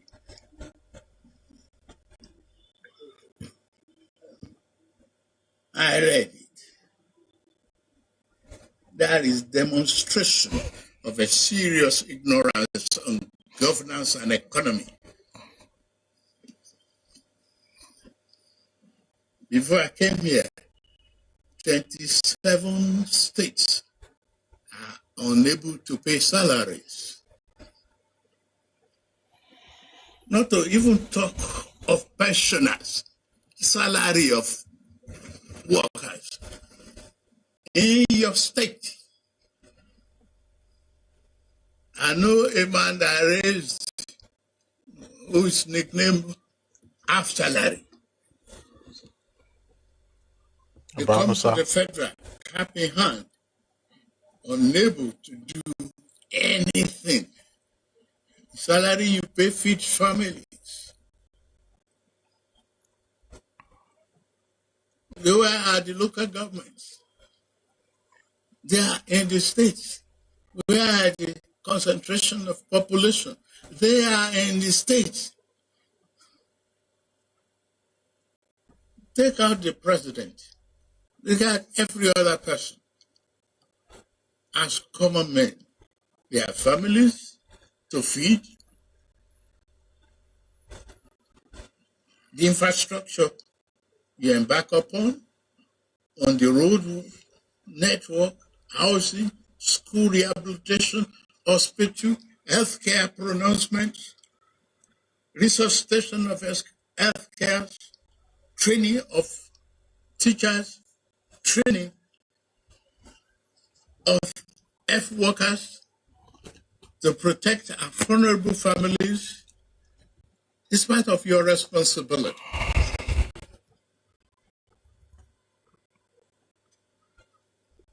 And the people of Osun State pronounce their judgment on you, that they love you, they want you to govern.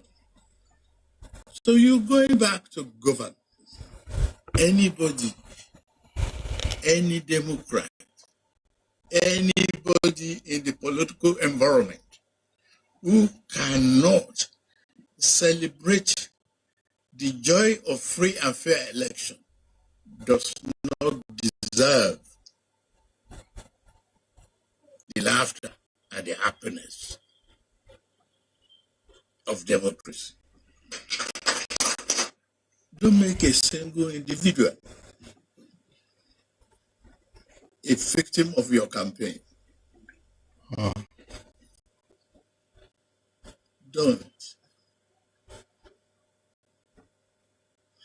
Not for you alone. Not for the sake of Osun alone. For the generations to come.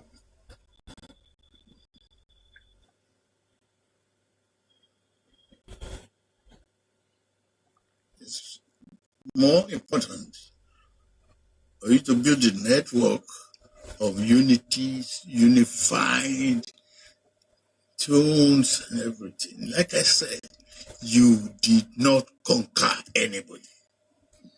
You won election. That is the essence of democracy. I'm so happy that we have this topic. All right, that was the President of the Federal Republic of Nigeria, His Excellency Bola Ahmed Tinubu. And that was a brilliant speech on all counts. That was a brilliant speech.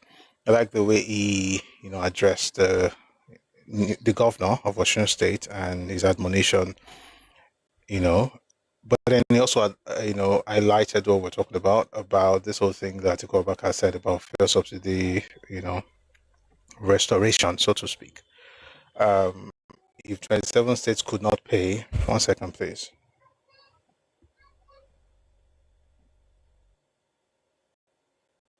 One second, please.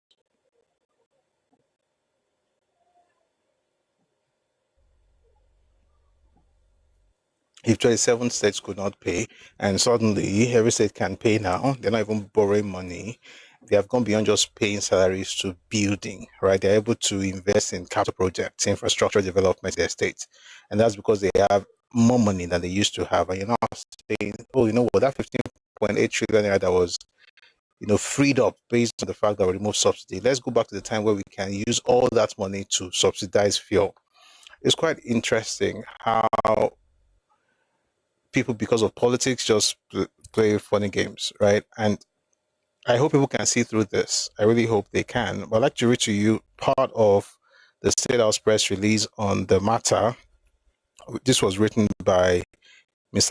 Banjo, who is the special advisor to the President on Information and Strategy. I'm not going to read everything, just a bit of it. Gives us an idea what the state. We already heard the President, so we know that Atiku's idea really is. He calls it, product of ignorance of governance and economics. And I agree with the President. Well, let's read the Banjo's press release. It says, restoring petrol subsidies, Atiku's volte-face and desperation for power.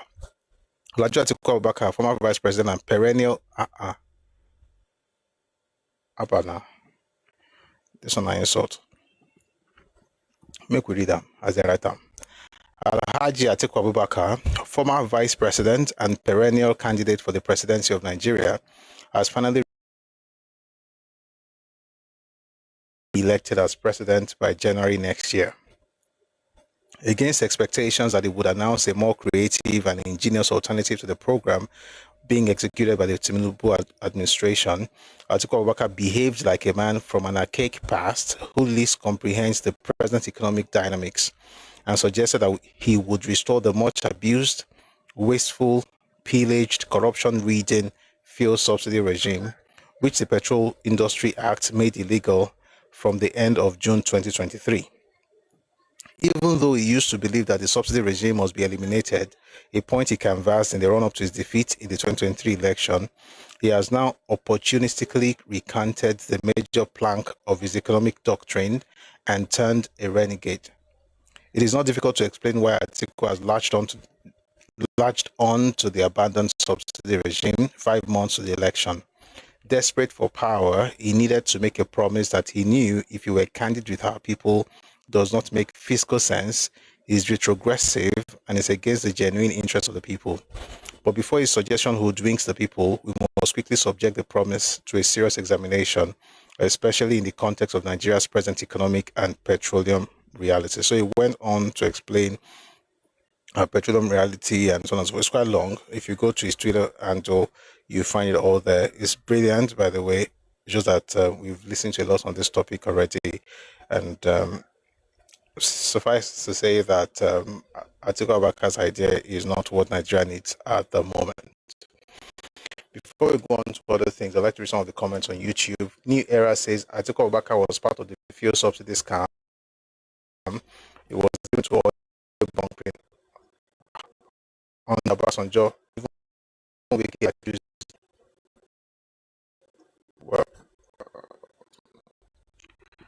I didn't know it wasn't bunkering. It was into logistics for oil companies. I don't know about the bunkering thing, but yeah, that's what someone said on YouTube. Let's go to another comment. Mr. Dungu says Mr. Elumelu was right as their friends. Absolutely, I agree with you, sir.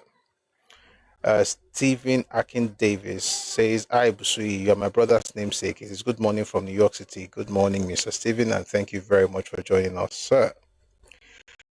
New Era says Prince Charles used, and I'm glad I'm your brother's namesake. Orokowa Wokbo. So thank you. I like the uniqueness of the name. New Era says Prince Charles used to always refer to his mother, Queen Elizabeth, his mother, I think he meant to say, as Your Majesty, even in unofficial settings. Absolutely. All right, so those are some of the comments we have on YouTube. We have something to discuss. I want to see if we can broach the topic on Victor Banjo and Ojukwu, and we will try and get into it. But before we do so, I'd like to take a listen to the NDC president. Anyway, he has decided to flag off his campaign officially, and he made this interesting speech I thought you should listen to. Take a listen to Peter Obi. Every candidate must be willing to present their credentials, defend their records, and subject their vision to open scrutiny. No candidate should hide behind walls of power, send proxies, or surrogates to do the hospice, and expect Nigerians to entrust them with leadership of their country. Every candidate must seek the presidency must have the courage to come before the people, answer their questions, defend their records, and subject their vision to public scrutiny. True leadership requires presence and empathy. No one can lead from the front without standing with the communities across Nigeria devastated by banditry, criminality, terrorism, or flooding. You cannot truly lead a people you are unwilling to visit, listen to, and understand. Today, I make a clear commitment that I am Senator Rabi Kwakwaso will take our message directly to Nigerians. We will listen to them, understand their concerns, and engage them openly. We will not delegate this to the process. We will answer the questions, defend our record and character, and present our plan to review Nigeria. Any presidential candidate that lacks the resolve to travel across the country, meet the people. So this is just stupid. You want to campaign. Which one is other presidential candidates must campaign? They must go around the place. They must show their record. Do what you want to do. I mean, like, tell us what you want. I mean, I'm sorry, I just can't listen to the rest of this nonsense. Tell us what you want to do, right? Sell your ideas to us. Which one is your business with what the other candidate does? This is, I don't know which kind of person they are doing. And this is a speech, oh. If they read them, if they read this kind of rubbish, Any candidate you are not INEC, you cannot determine the rules.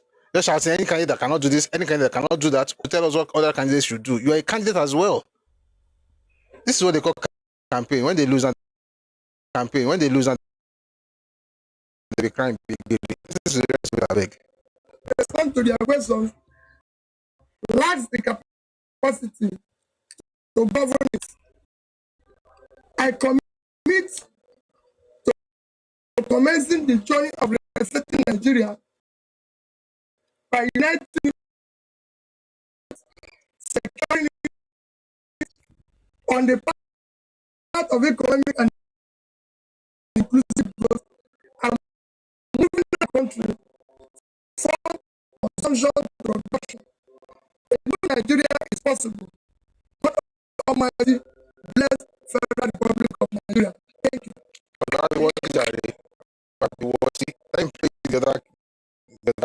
Reject and disregard any campaign driven by propaganda, ethnicity, religion, anachronism. As my team and I travel across, we will listen to Nigerians, understand their needs and concerns, and assure them that we have the competence, character, compassion to lead and reset Nigeria for benefits of all. Nigeria deserves leaders who will engage them, listen to their concerns, present clear solutions to unite the country, defeat insecurity, pull people out of poverty, drastically reduce hunger and number of out-of-school children, improve education, health care, and build growth that serves everyone, especially the most vulnerable.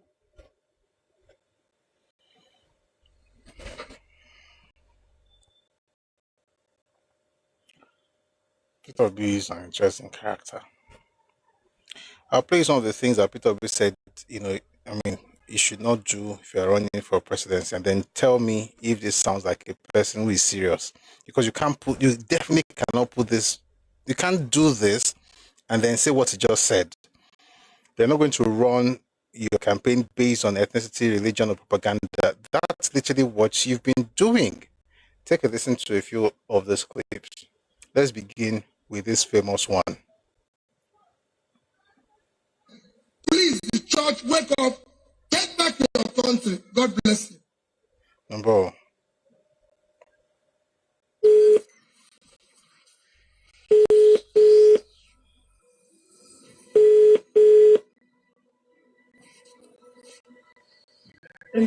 Good morning, Daddy. Praise the Lord. How are you, sir? Fine, Daddy. Good morning, Daddy. Amen. In Jesus' name, we're going to get a bright result. Thank you, Daddy. When I hear this your call and prayers, that is very dear to me. Daddy.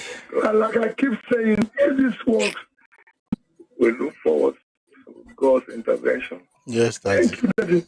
We look forward to God's intervention. Thank you, Daddy. We look forward to God's intervention. Amen, Daddy. Daddy, I need you to speak to the people in the Southwest. Your people in the Southwest. To do it. And Kwara. Okay. To do it. The Christians in the Southwest and Kwara. This is a religious war. It's a religious war. This is the person that wants to tell me that this campaign has nothing to do with ethnicity and politics. It's a religious war.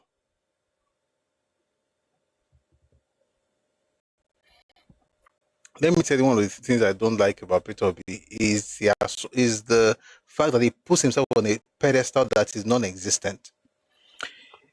Which one is, we will do this, the other people should do it like this, nobody should do it like this? You don't even get mouth to talk based on your antecedents. So what should you do? Just tell the people what you want to do. Don't try to instruct others on what to do when you know that you're not above the fray. I'm move on.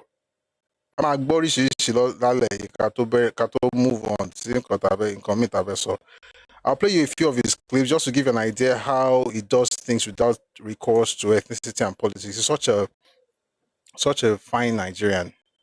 Take a listen to this clip where he was just busy stoking ethnic fires. Take a listen to this, please.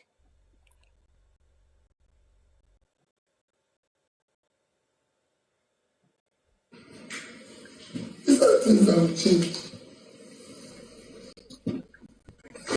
Let me show you a WhatsApp. Let me read out the WhatsApp for you.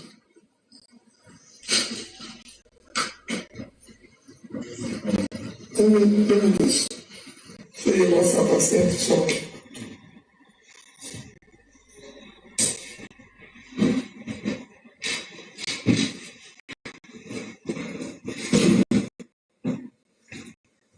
Is there anybody here who can read very well?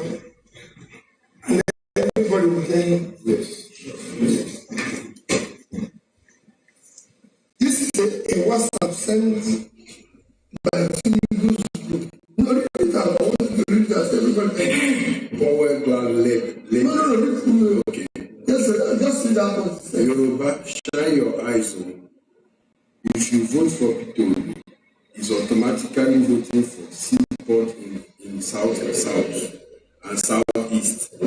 The Igbos will stop coming to Lagos State to invest, rather they will go to Delta and River State. They may even stop building houses in Lagos. It will affect a lot of Yorubas. Yoruba revenue.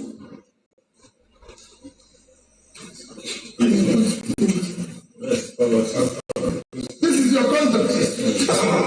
He don't see the value of let's have something better. He reads all the confusion. And that's it. And he will support it. I'm not sorry, I'm not yes. It's okay. You support him. It's okay. Why because you're there and give him money? Say Jagaban is the best country. Even when the money comes about. You don't have to be very smart to know that there is no way on earth that nonsense was written by Yoruba man. It's not because they wrote Yoruba name or not. It's because the content of it literally is a product of a deranged mind from the Southeast. Not all Southeastern minds are deranged, but this particular one that wrote that nonsense is deranged. Why? I saw this thing on Facebook, by the way. This nonsense that they put on social, that he claimed to be on WhatsApp, Tinubu's WhatsApp, it's on Facebook. And the person who wrote it is definitely a deranged person, because you're saying that Yoruba people will not vote for Peter Obi because it will make Igbo stop coming to build houses in Lagos. Who wants you to invest in Lagos? What are you investing in Lagos? Is it recharge card and chargers? What kind of rubbish is this? Is it the chargers? I mean, there's nothing wrong. I mean, you're also this blessed, like dignity of labor, all those fine things. So whatever you're doing is fine. But when you say you should not come to this port, so because if you come to this port, Lagos port,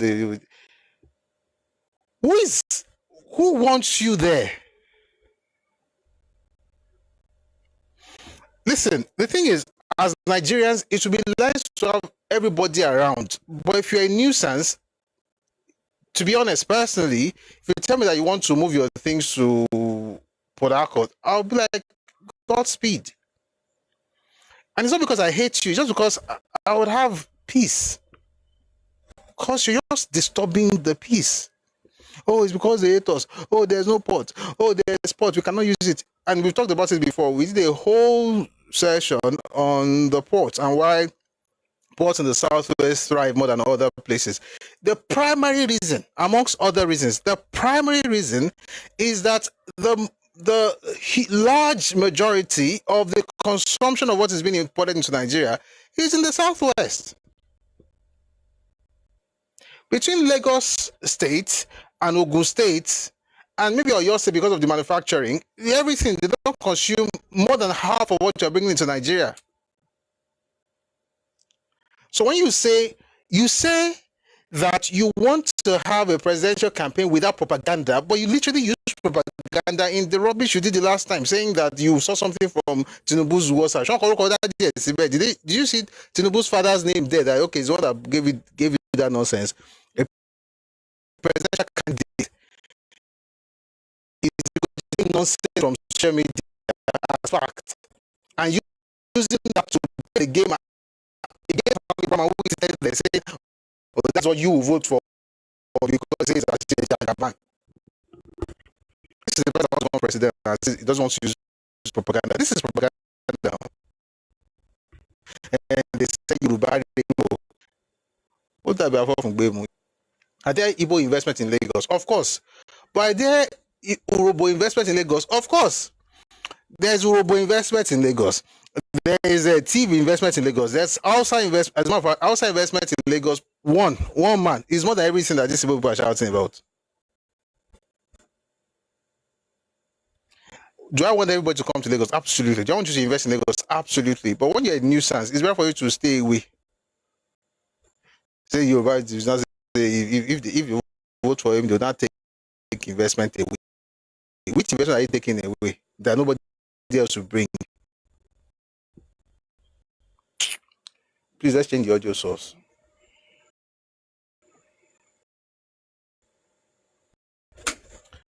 It's a funny thing you see with all this. And that's why somebody said, it's funny that you assume that when people go to school or get exposed, they tend to get better. It's now used, like I've said it several times, if you go back all the way to the 1940s, that victimhood has always been used as a tool to drive an agenda. And Peter Obi uses it in another interview I'm going to play for you in a second. Let's quickly change the the audio source so you can hear that, because it's funny how a person is guilty of something and then accused of every other person of that same thing. Quite interesting. Take a listen. We're going to take a listen to that very soon. Just give me a second.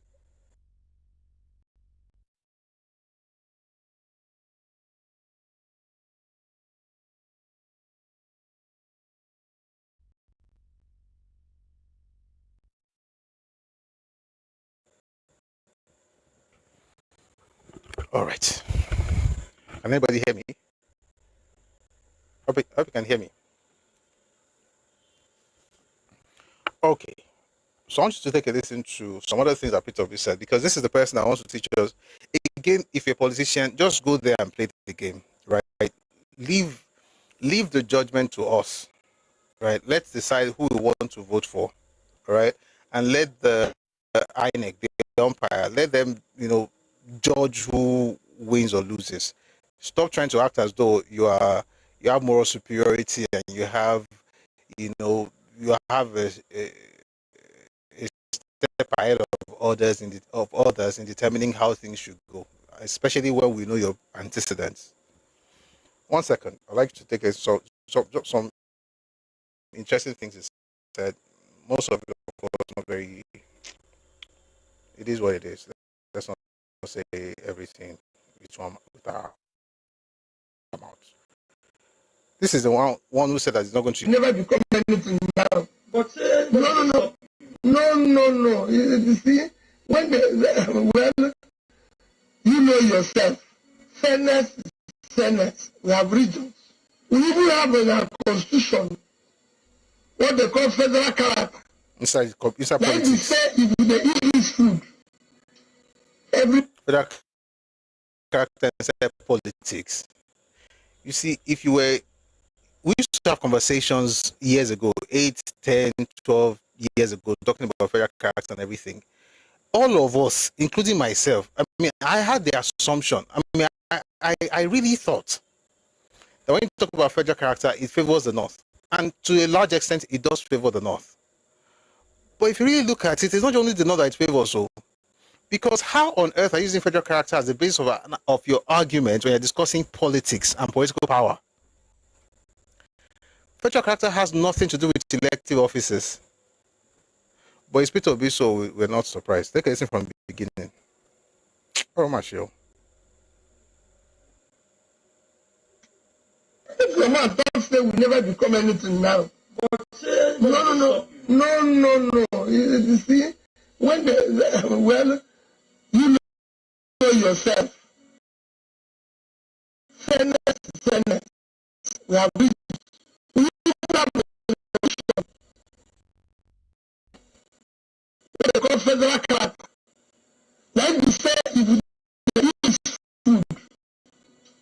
everybody go get here a court.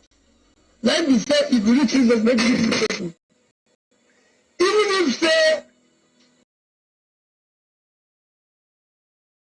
like human beings, move, okay, move, come, do your own. Let me come do our own, move go. But this year, they go treat you say you don't do anything. And now we the Nigeria pass through. How you be Nigeria pass? You the Nigeria pass me. So, if you go for anywhere for this country, when you see the citizens of the place finish, like one man go see. As people be there everywhere. Now they do trade, now they do workers, now they do local shop, everything. And now us they come Lagos, build house, go Ibadan, build house, go Medugri, where they even fight, build house, go Yola, build house, everywhere we there. They gonna treat us like people will say we want to be here. But as they push us like every day, they go start back us. They go buy our house. The government, they don't want us to be part of anything. Even when they give post, they don't give us. Even if they will give us, they give us the one where maybe they just give these people like they don't chop or. How do you speak like this? How do you speak like this? And you're leading people. Why is it, and I think it's a question people from the Southeast should ask themselves, why is it that it's negativity that you guys rally around? See what they're doing to us. They will even give us fish. If they give us meat, they'll be bone on it. They just give us bone. So you can take small meat from it. Right now, we Nigerian paso. Says who? And I've said it several times. Your Bible should understand this. When people say things like, we're the ones who move into your spaces. To do what? Nobody sent you invitation letters. We are glad you are here. But let's make it very clear. You're not here because of your magnanimity. This is not a product of altruism. You are here because of scarcity. You had to leave home. You had to go. You had to come here. And I have no problem with that. But you can't arrive here and be telling me that you're more Nigerian than the rest of us. Says who? Like, you are here now, welcome. Let's, enjoy your life, succeed, do well in Jesus' name. Amen. But don't tell me you're better, you're more Nigerian than other Nigerians because you don't have a reason to stay at home. How is that a positive? And then say, now we they build us for Ibadan because Ibadan no get house before you arrived. Ashaleni, but just I can be left down. The savannah was just like there, just beside the savannah. The forest somewhere there, just there, blank. You just came to make things work. 1 second.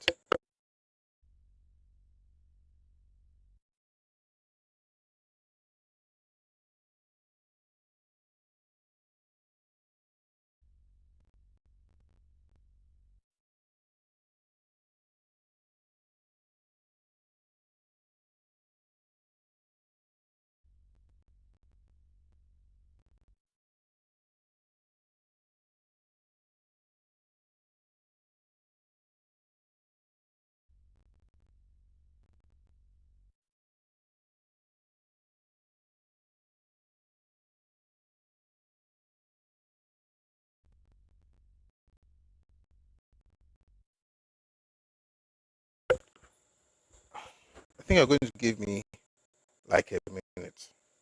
Okay, I'm going to play you something from stuff. There's a little issue with power. I'm going to play you something while I get it sorted. But we have not finished this matter. We're going to finish it, and then we'll go to the stuff we want to read today. But I'd like you to listen to something we've done in the past while I sort this whole issue out. I want to make sure we don't, it doesn't break like it happened yesterday. Let me play you something from His Excellency. This guy, I don't tell you, because I don't know what would make you think that this person has anything to offer. Give me a second, please. I'm going to play this one while I get something sorted.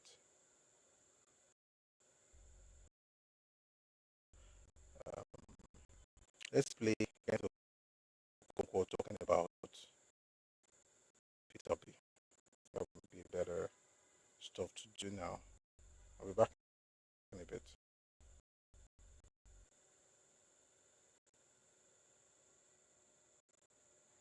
One second, please. We're having some issue.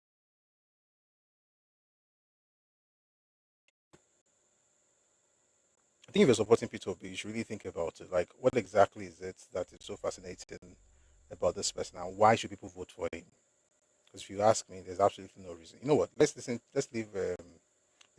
Kenneth Okonkwo alone. I'm going to play you something, a video we did a while back, just about 30 minutes, on masking the prophetic fraud behind P2B. Because this is how they also got Christians to be supporting nonsense the last time. All right? I'll be back to continue in a bit. Take a listen to this. You shall be bright. Let our light.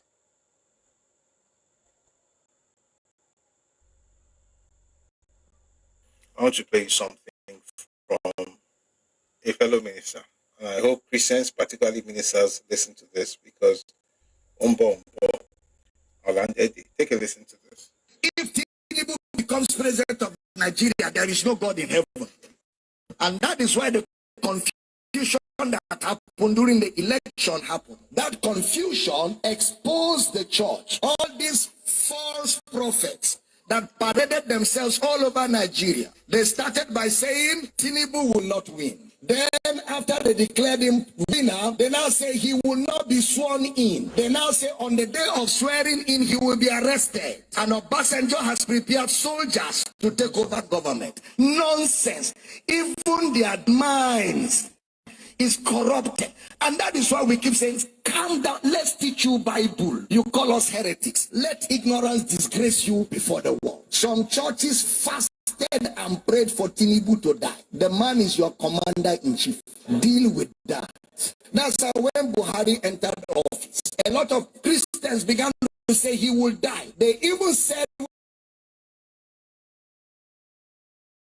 outside the country that he will not come back alive. Christians, churches, that he will die. The man did 8 good years and went to me younger than when he became president, to show that the Lord is upright and there is no unrighteousness in him. God is not a killer. And with these false prophecies, they have destroyed the faith of many people, because many people fasted and prayed sincerely that Tinubu should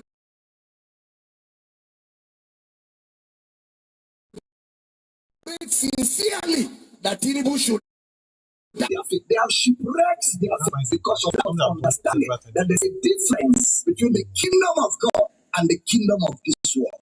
How many of you remember I told you that this thing, God is not involved? Did I tell you that? It's a contest. It's a competition amongst men. And in a competition, men set the rules. In a competition, men brought borderlines. In a competition, men judge the competition. In a competition, men announce the winner of the competition. True or false? Anything that a man will set the rule cannot be God. God is not a man. Your elections, the rules are set by men. Your constitution is drawn by men. Your constitution is drawn with some. It cannot be God. God does not install presidents. God does not install presidents. Men vote who should rule them. There's a process that is set by men, and men will determine who wins, and men will announce. Didn't you go to school? It is called a democracy. What is a democracy in social studies? Government of the people, for the people, by the people. How did you bring God in? The government of God is a theocracy. You didn't hear what I said. The government of God is a theocracy. That is God's government over his people. There is no theocracy anywhere in the world. It is democracy all over the world.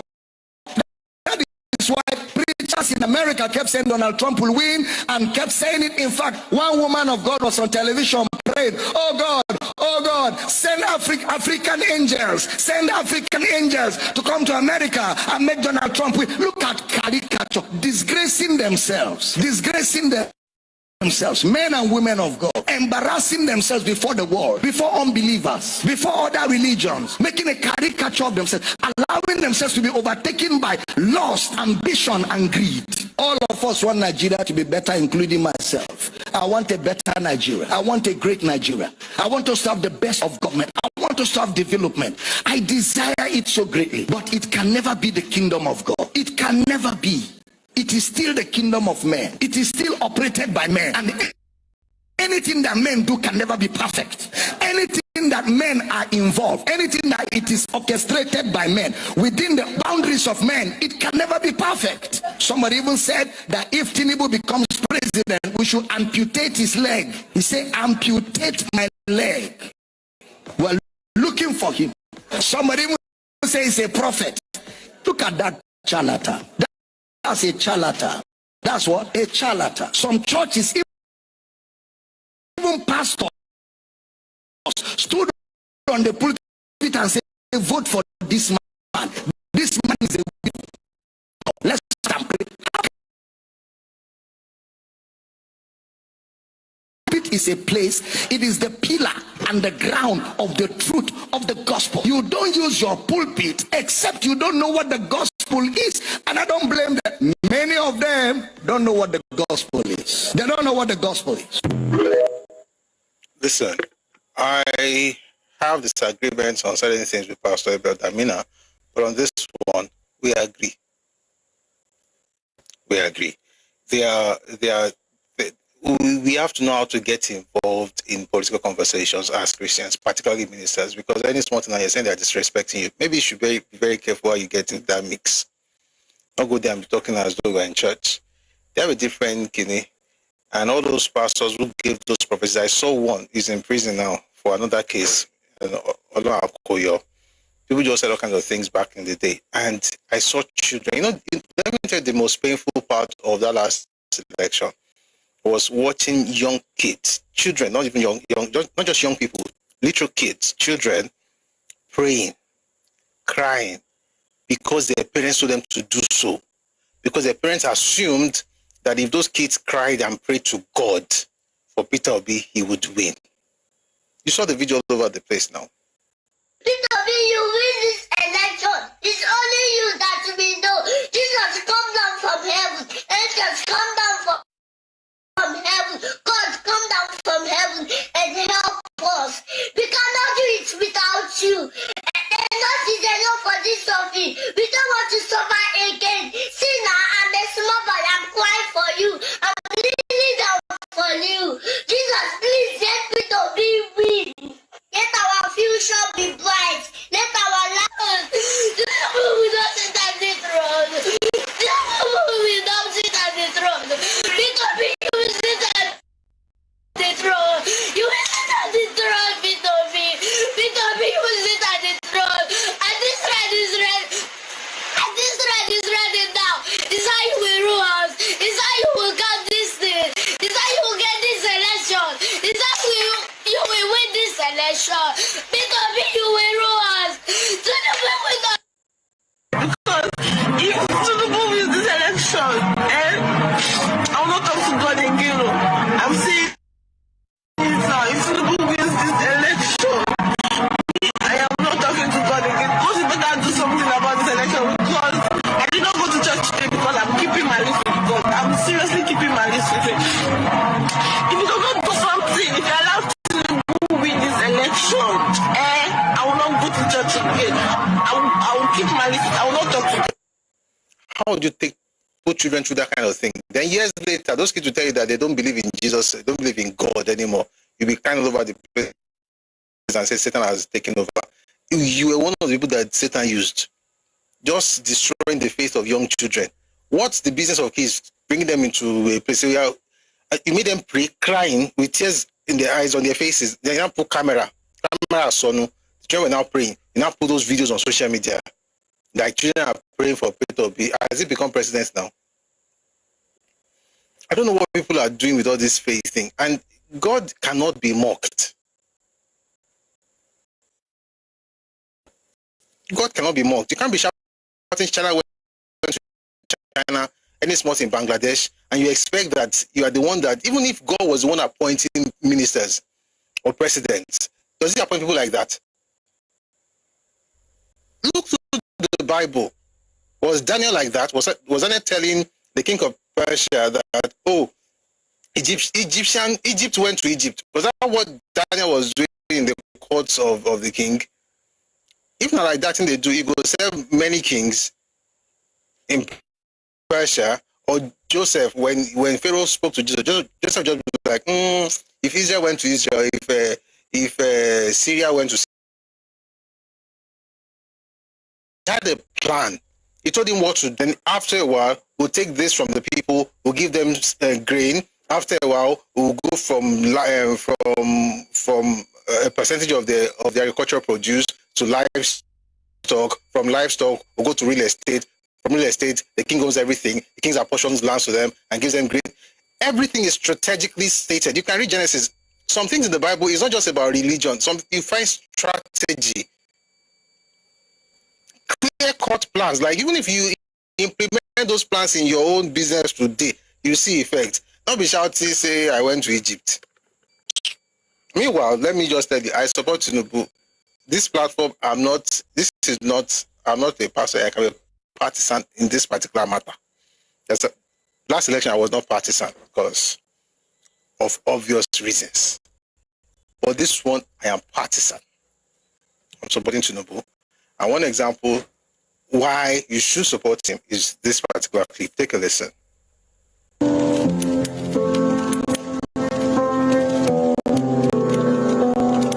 What are you going to do different? Why should Nigerians be voting for you? Because I'm different. I am Bola Ahmed Tinubu. I have governed Lagos. I built a model state that could be a country on its own. I've led an administration that is so prudent. From 600 million internally generated revenue to 5 billion a month. That's a record. Nobody else can brag about that. I've treated and tamed the Atlantic Ocean surge in Nigeria that will have perished many people in Lagos. The infrastructural renewal of Lagos is excellent. I've continuity in Lagos. Buhari has done his best. I can't run away from him being my friend, my leader. Why you should be voted for as president of this country and not your opponent. And I'm going to start with you, Mr. P.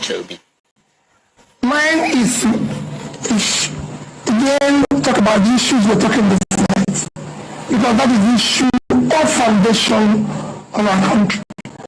First is to secure, unite the country. Our country has not failed in the past, call it several years. And you can use other countries to show how they should use the country to show you how badly was done in a matter of past few years. And that country is Bangladesh. In 2010, Nigeria had a per capita of $2,280. Bangladesh was $781. Why should we vote for you, Bangladesh? Democracy is an interesting concept too, because on a normal day, oh dear, some people should even come close to even aspiring to be Bangladesh. So budget China, I Vietnam. So budget Vietnam, I Egypt, I could Bangladesh, or could one country. He would never use his own state to explain why he should become president. Somebody just told you what he did. He literally tamed the ocean. I was there. I want to go away. Yeah, you know how that place was before the Great Wall was built in Lagos. We all know now. In the early 2000s, at least, you saw how you're driving. It's as if you're doing baga. When rain falls, it's as though it's not even as though it was already, the ocean was already encroaching on Victoria Island. He turned that. He can tell you what he did. You can't even say there was erosion in your state and you think you fix it. No, it's Bangladesh. Enter the come and vote for me in the name of he's a Christian. When we are ready as believers, we will bring someone that actually knows what he's doing. Meanwhile, I'm a Yoruba man. All these Christian Muslim things doesn't concern me. Christian versus Muslim, Akokami. So you think now that a national comes down and says because he's a Muslim, he must not get there. I'm a Christian, I must have it. What if that man actually knows what he's doing more than the one who's shouting kini kini? So I should be following Bangladesh because I want to prove faith. Ẹkáàbọ kini la joko can do we're all children of God, but nobody say just be blind, say because somebody's name is Peter or Paul or John, therefore the person knows what they're talking about. We'll come back to other news, but let's get to today's main topic.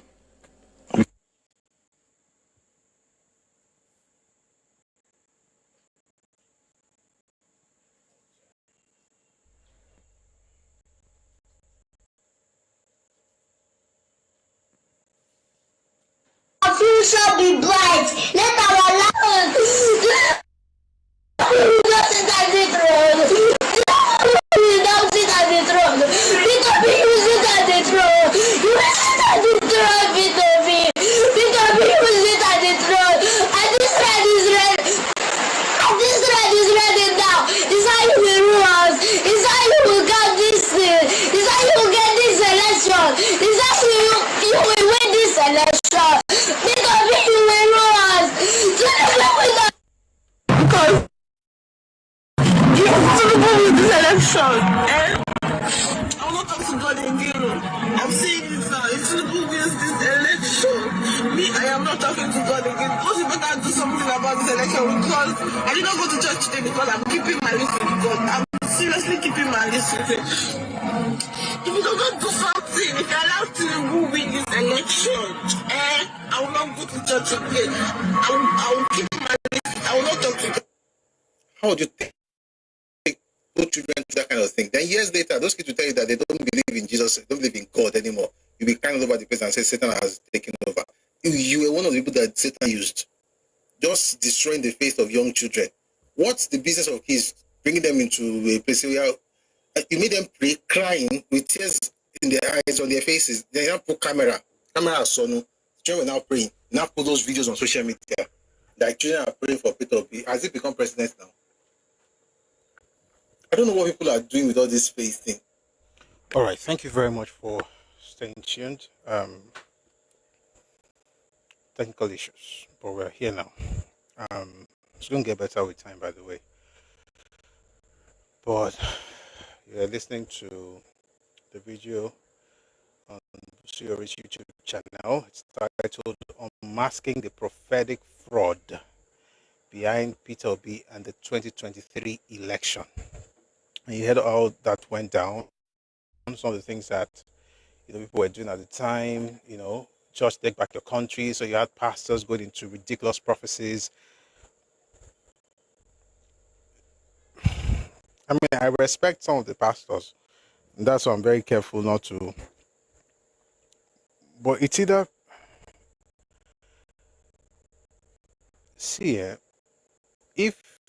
if you don't understand how a certain space works, just keep your mouth shut.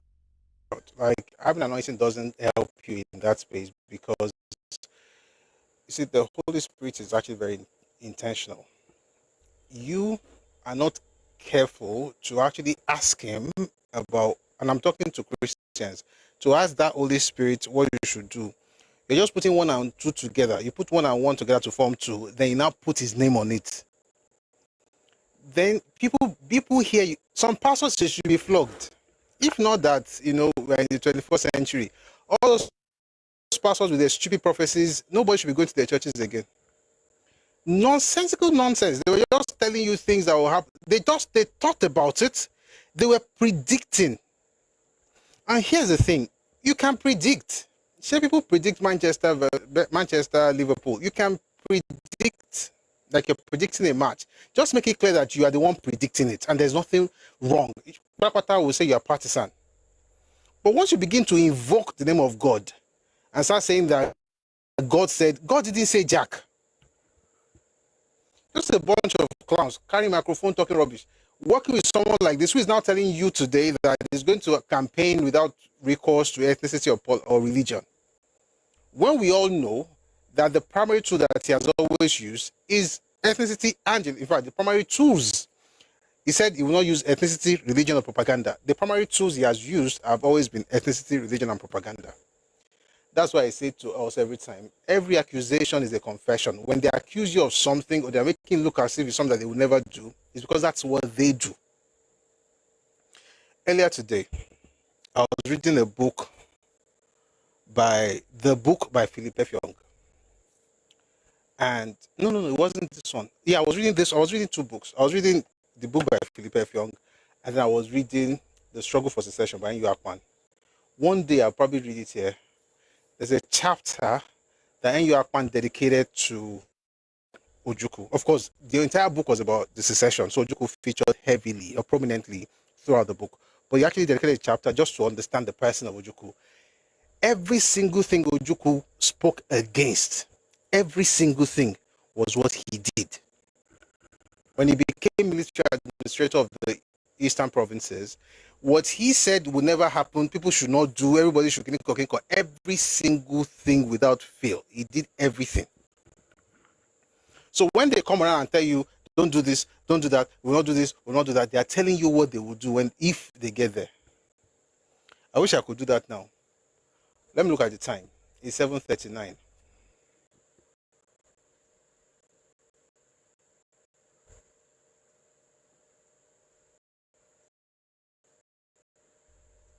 I think we should read that. So we have a choice to make.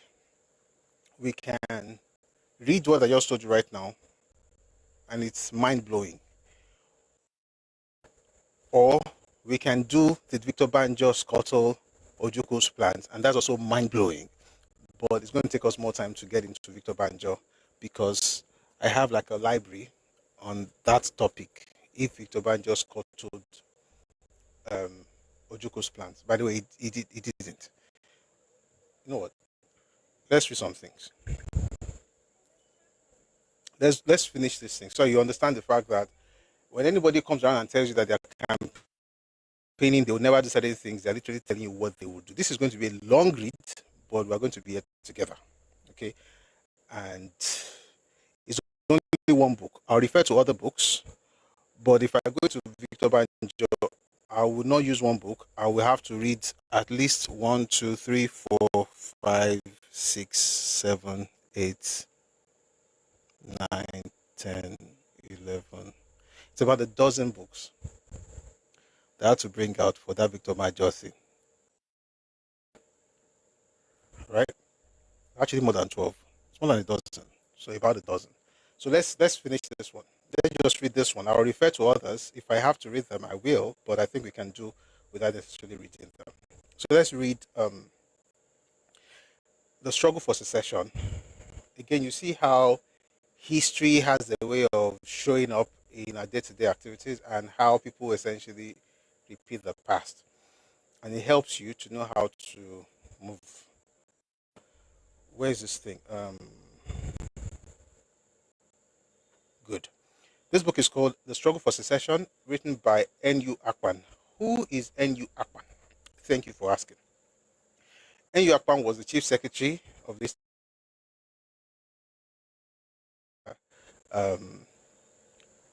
Ojukwu.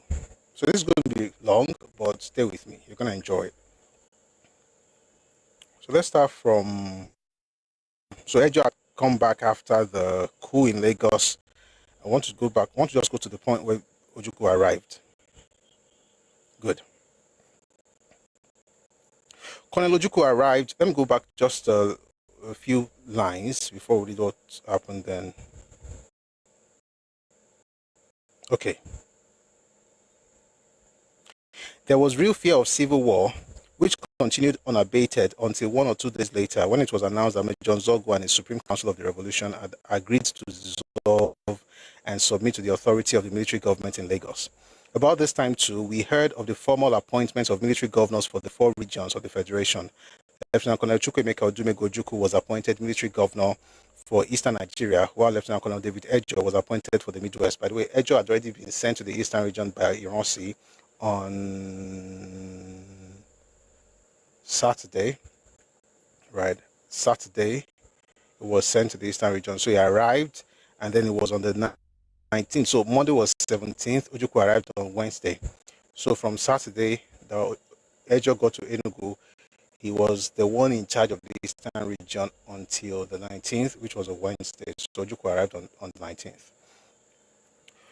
But if you want to know how that went, you have to read the book by Ejo himself. The book is titled Reminiscences. I don't want to open it now, but we're going to have a session on that book as well. Reminiscences by David Ejo. Colonel Ojukwu arrived in Enugu on January 9th, 1966 to assume his appointment.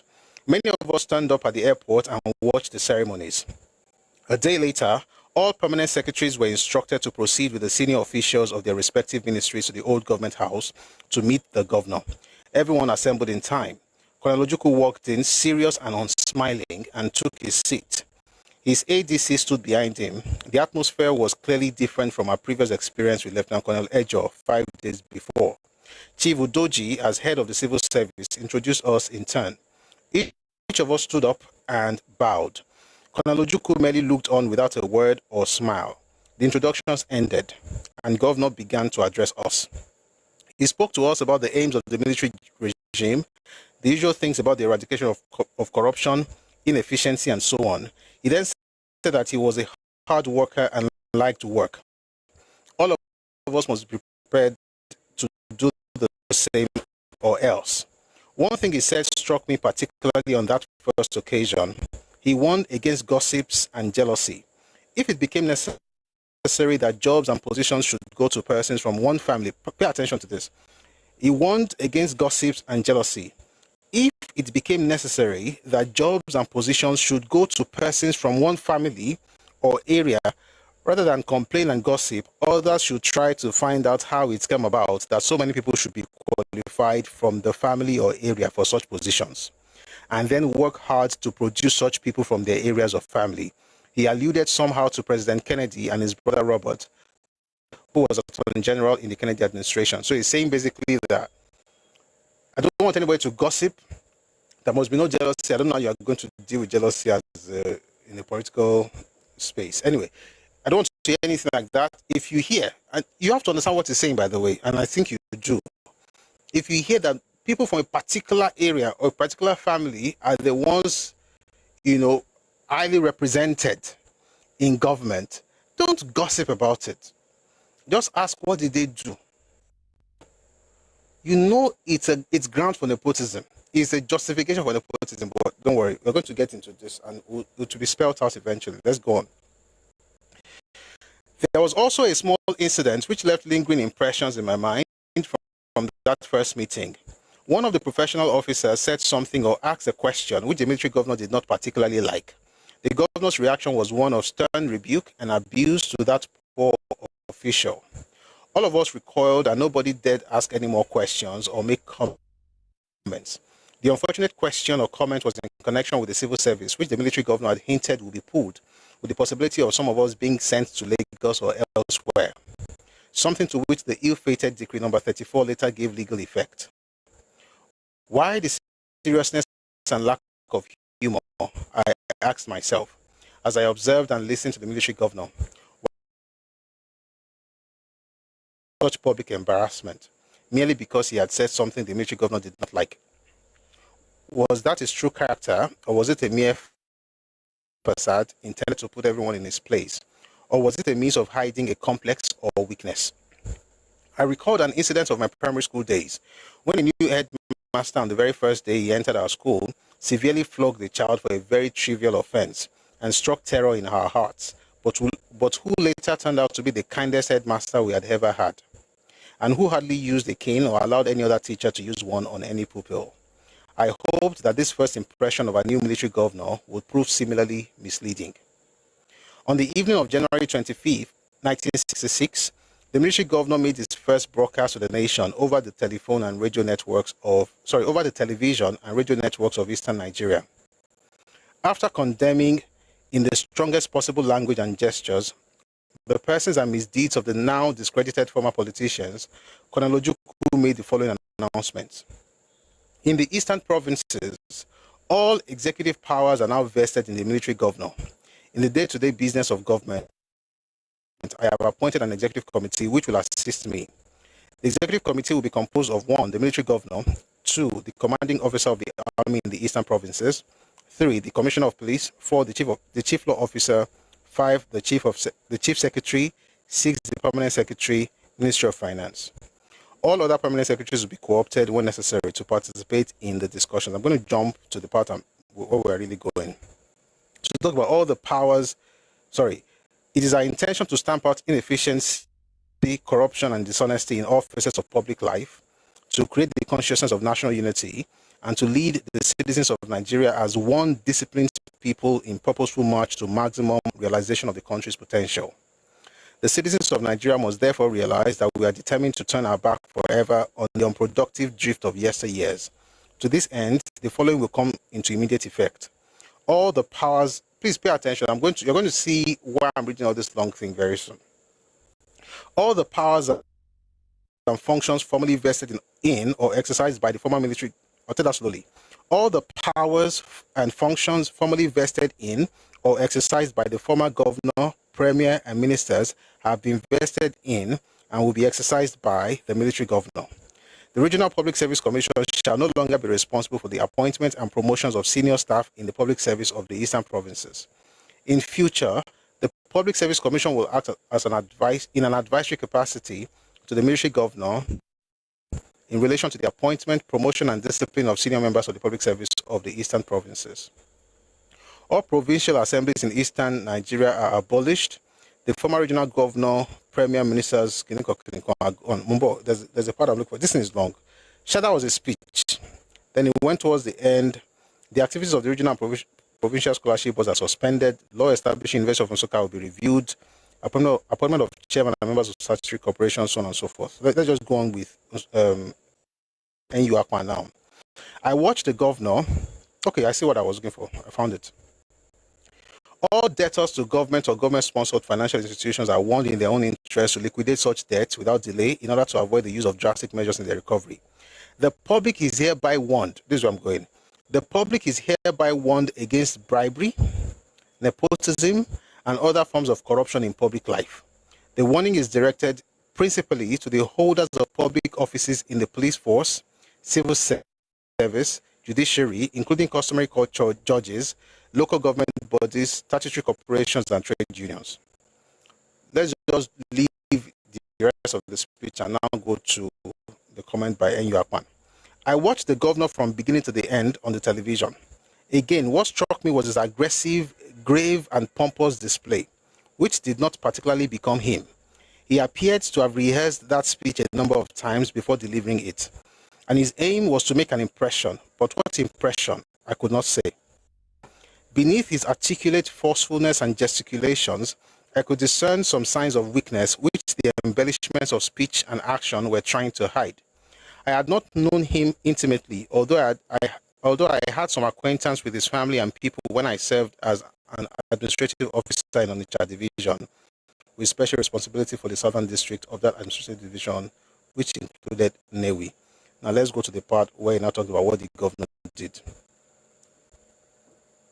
So he gave some rules. No person in the eastern provinces except the military governor shall fly any flag on cars or private residences. Some things that affected Azikiwe, but I'm going somewhere. Give me a second.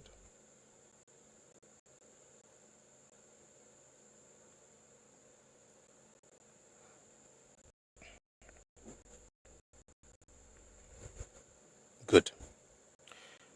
So he says here, a lot of things have been said, so I'm jumping pages because of time. I must say that I considered it a great personal achievement, knowing that the whole exercise was directed against me. I am one who absolutely eschews tribalism and religious bigotry, but I could not help noticing, nor can I help mentioning here, that of all those who voted, only one was not Igbo. So they were voting on who was going to be the chairman of the Working Party on primary and secondary education. Give me a second.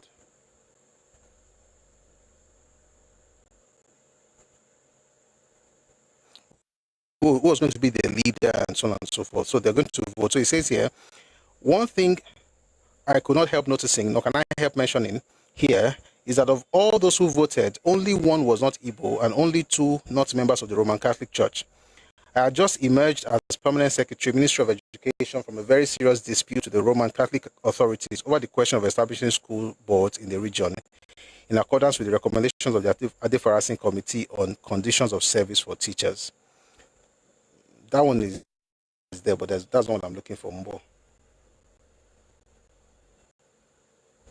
So remember that he has said that there will be no tribalism, no nepotism, and so on and so forth. Well, it turns out Ojukwu was joking. Yeah. It is impossible to give an accurate assessment of Colonel Ojukwu's personal popularity when he arrived in eastern Nigeria as governor. Whoever was appointed was bound to ride the surging tide of the popular welcome extended to the military regime. In any case, the people had no choice, and even if they had private misgivings about the appointment of any individual as military governor, they could not express such feelings openly. The governor was therefore welcomed with all enthusiasm. As an Easterner, better understanding was expected from him, but it was not long before people started to whisper aloud, wondering about his actions and behavior, which ran counter to the professed aims of the military regime, and not long before he became probably the most unpopular military governor in the country. The first of these actions were what appeared clear acts of nepotism, which both the governor and the regime as a whole had condemned in no uncertain terms. After announcing the removal from office of all political appointees, the military governor, that's Ojukwu, announced the reappointment of his own father as the chairman of both the Eastern Nigeria Marketing Board and of the African Continental Bank.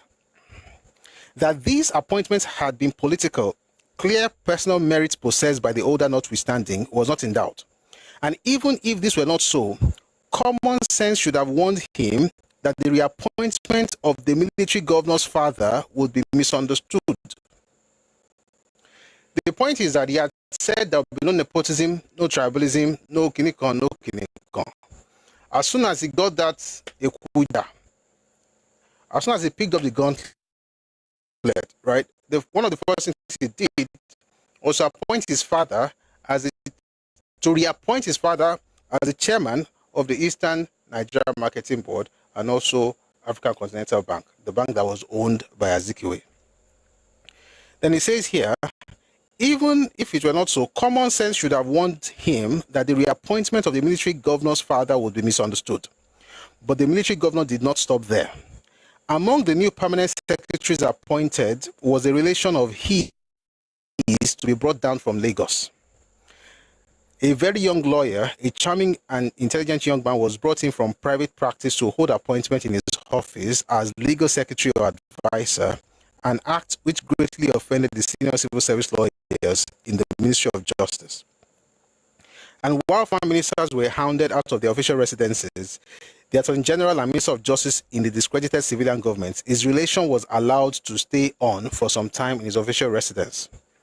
It was no secret that his own relations or people from his clan, even though they might have been well-known former politicians and held ministerial appointments, were the real power behind the throne. Proper official advice submitted to the governor from ministries could be overruled as a result of counter-advice by these people who had no official or proper official positions. All this led to much frustration and resentment, not only within the civil service, but also outside. Excuse me.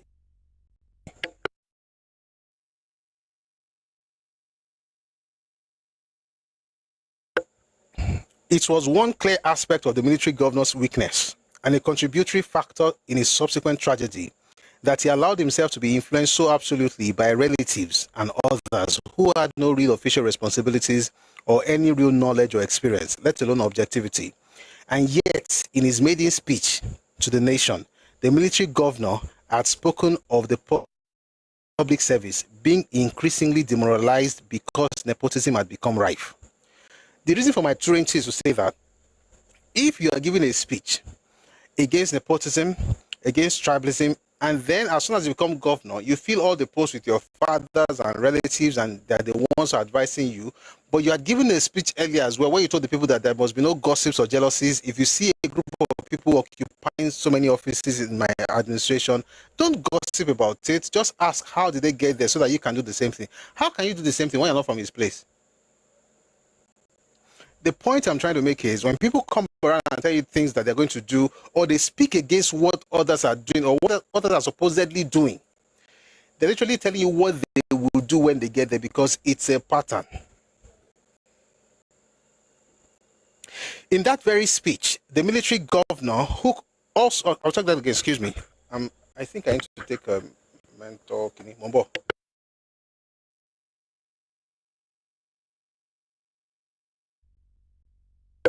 Mr. Kwe is about competence. Have a competence, no. In that very speech, the military governor also condemned the former politicians for constructing palaces for the indulgence of ministers and other holders of public offices, men supposed to serve the interest of the common man. Expensive fleets of flamboyant and luxurious cars were purchased for the use of the evil politicians now swept out of power. But the military governor's precept in this regard was different from his practice. He had moved into the old state house in the face of open suggestions that it could be converted into a hospital. He went about in a Rolls Royce belonging either to the state or to his late father. Meanwhile, all those politicians are bad. They're using big cars. Can they not begin to trek or work or get inside keke marwa or keke napep? As soon as they become that thing, they do exactly what they're speaking against. He went about in a Rolls Royce belonging either to the state or to his late father. When traveling out of his residence, and much more so if on a visit outside the township, the retinue and motorcade accompanying him were no less flamboyant than the most ostentatious ever seen in political days. In his residence, he drank mainly champagne and served this lavishly to visitors. A leading journalist and public figure from Lagos wrote strongly against this ostentation and lavish living in one of the national newspapers. Added to all this were his personal arrogance, presumptuousness, rudeness, and off-handed attitude towards even the highest placed civilian in public life. He preached fervently against all forms of corruption and abuses of office and handed out very harsh punishments to offenders. But his private failings and his apparent impotence in restraining grasping close friends and ambitious relations robbed his public utterances and actions of much effect and impression. And yet, I believe that Colonel Ojukwu sincerely wished to carry out the aims and aspirations of the military regime. The spirit was willing, but the body weak in the face of the temptations of power and luxury. He passionately believed at that time in the concept of one Nigeria and meant to do everything to preserve it. This was much in evidence. For one thing, he initially regarded himself as nothing more than the representative of the head of the only military government for the country, which was based in Lagos. As far as he was concerned, the former regions had been abolished and the country was virtually under a unitary form of government and administration.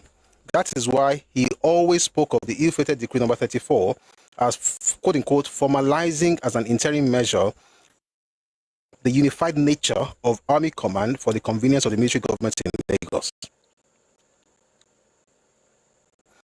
Another part, Mumbo.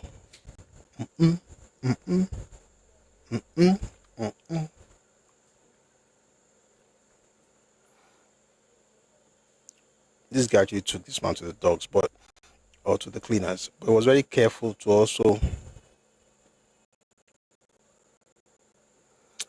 We're going to have a session on this thing so I can read everything from about Ojukwu from people's perspective. You can read it from different people's perspective. This one is an entire chapter.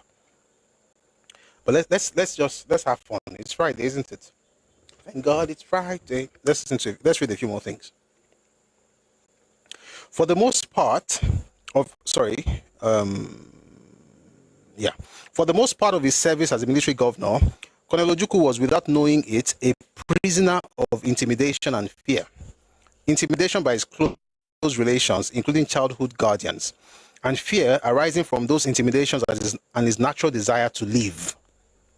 In short, one day, those relatives professing to be more interested in the governor's personal safety than anyone else were always crying wolf with success where there was none. They would not allow him to travel except where they approved. Mention may be made of 3 typical cases of such intimidation. One concerned the first visit the governor was to make to Calabar. After everything had been arranged and the governor was to leave the following morning, relatives assembled that night to dissuade him from going. The following morning, one of his intelligence officers who had been to Calabar returned to say that the governor would be killed if he dared to go there. It took a lot of pleading from me and others involved in the arrangements before the governor would go. As it turned out, he so liked the place and people that he stayed an extra day. The same people almost stopped him from going to Aburi after all arrangements had been completed. It was not until after security men had been sent to Accra days before. But the most ridiculous and embarrassing act of intimidation related to the executive jet ordered for the governor's use. On its way to the east, the pilot, owing to some misunderstanding, landed in Lagos. For this, the governor was advised to reject the plane. Listen to this one, very ridiculous. A number of reasons were given for this childish and ridiculous action. One of them being that the plane would have been bugged, in quotes, while in Lagos. The assurances of both the dealers and the pilot that nobody in Lagos had even got near the plane, which was kept locked by the pilot all the time it was at the airport, did not make any impression. Another executive jet, which soon proved unsatisfactory, was bought. In the end, the very plane which had been rejected because it had landed in Lagos was accepted after it had been flown back to Britain. Prof wrote in the comment section, the circumstances of Ojukwu's birth made him to crave for his ask in the comment section. For the sake of, I'll come back to this later, just to know. And you see, anybody can be born anyhow. God can use anybody, but you also have to understand the psychology behind people's action, the reason behind the action. So let me ask, do we all know the circumstances surrounding Ojukwu's birth? If you know, just say yes in the comment section. If you don't, just say no. Whatever you say will determine what I'm going to do next.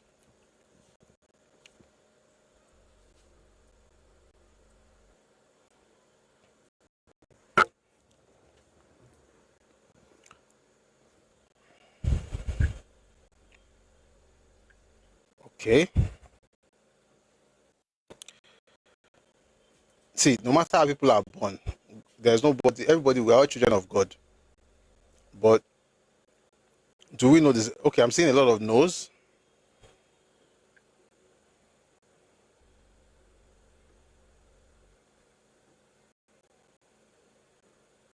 Okay, so I'm going to read you something. I don't want to tell you because, see, again, the reason I read some of these things is that sometimes they're too heavy. I'll find a way to say it. Let's say it this way. I'll do it this way. I'm going to show you a picture. I'm going to show you a picture, and then I'll now say something, and I'll leave the rest for you to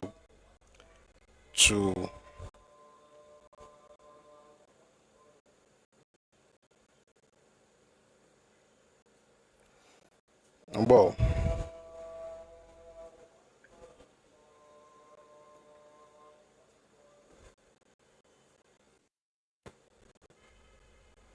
So look at this picture. There's Ojukwu in black. There is a lady, a girl sitting down, and there's a younger guy here. All right. Now, the lady is older than Ojukwu. Ojukwu is the middle child, and then you have the younger guy, Tombiga. That's his name. Both this young boy, the third child, and the first are half caste. In other words, their father is not black. The father is white. The three that you're looking at have the same mother. Okay? The three of them have the same mother, but the first child and the last child have the same Oyinbo father. Ojukwu is the one in the middle. What do you think is happening there?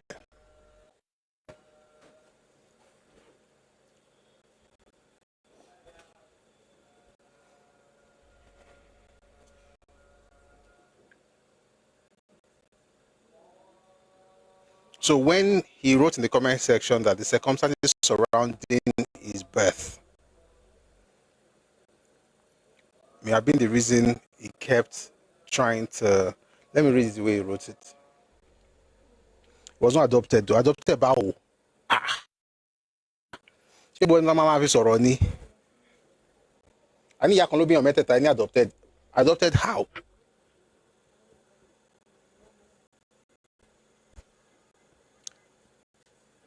Prof said the circumstances of Ojukwu's birth made him to crave for his father and family's approval. I don't think I have to explain this into you.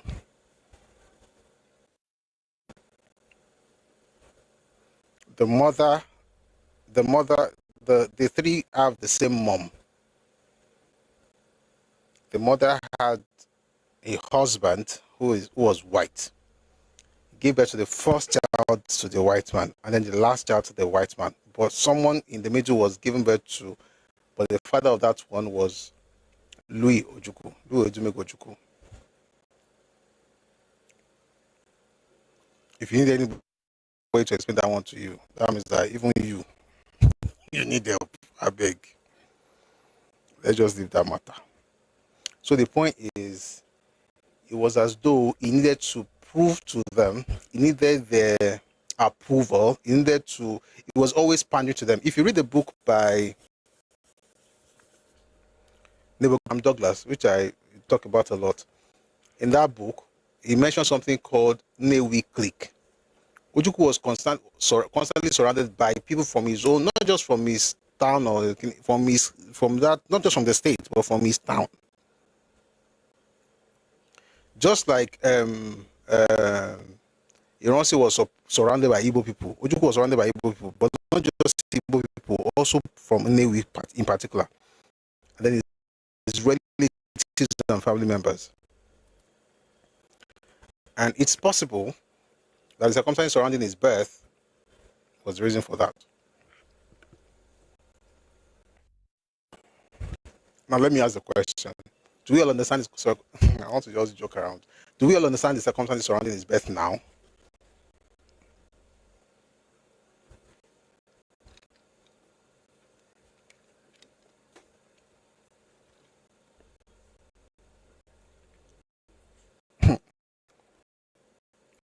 Not the funny thing. There was thank you very much, Odwakala, that wanted to deceive their father. He now said, Sir Louis, let me read to you what they wrote there. It says, Sir Louis had children from different relationships, and among them was Tombiga, Ojukwu's half-brother. Tombiga's mother was Scottish, which accounts for his surname. That's nonsense. So. Tombiga's mother was Chukwuemeka Ojukwu's mother. They are not children from the same father, they're children from the same mother. He also fought in the war. I think he died in the war. Anyway, that's that about what the gentleman said in the comment section. People want to come up. Let me just read a few more things and I'll bring you up. this Peter Banjo and Ojukwu thing, probably do that next week. Well, let's read a few more things here.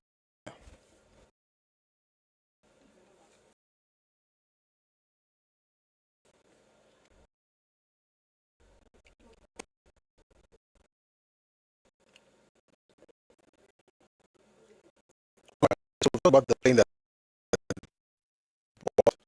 just got smashed up because they said it didn't want it because they bugged the plane. And they had to take the plane back to Britain and then bring it back for them to accept it. Not by they didn't have, it's not mechanical fault though. Here. More telling evidence of Ojukwu's weakness was his aversion to advice, particularly if proffered by senior people. The reason was twofold. He wanted to be the sole governor, and he wanted to show those who might regard themselves as older and therefore more experienced that he could do without them. It was a tactic of keeping himself uninfluenced except by those he chose. He deceived himself into believing in his actions and views, and whether they were intuitive, deliberate, or reflex, he considered that they must be right and the best. Quote, "Let me do or handle it my own way," he would say. Can you name one instance where I've gone wrong or where he happened ultimately to accept another person's views? He will start by arguing against such views and maybe rejecting them, only later to give instructions based on those views as if they had originated from him.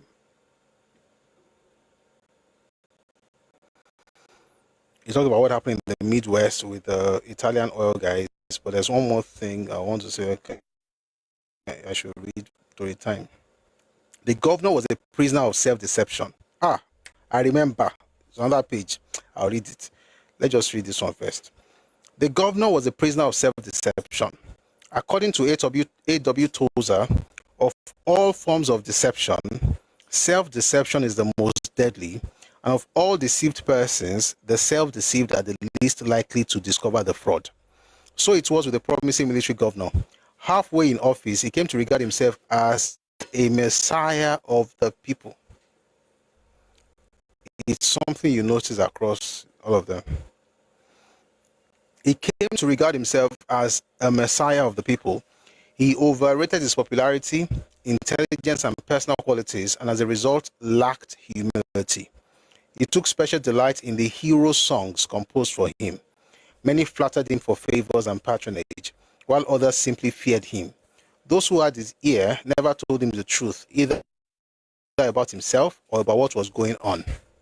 Those of us who tried were either not believed or simply hushed up as alarmists, and worse. Behind it all was fear and a personality complex. All right, many other things, but I want to go to the part that we need to talk about here.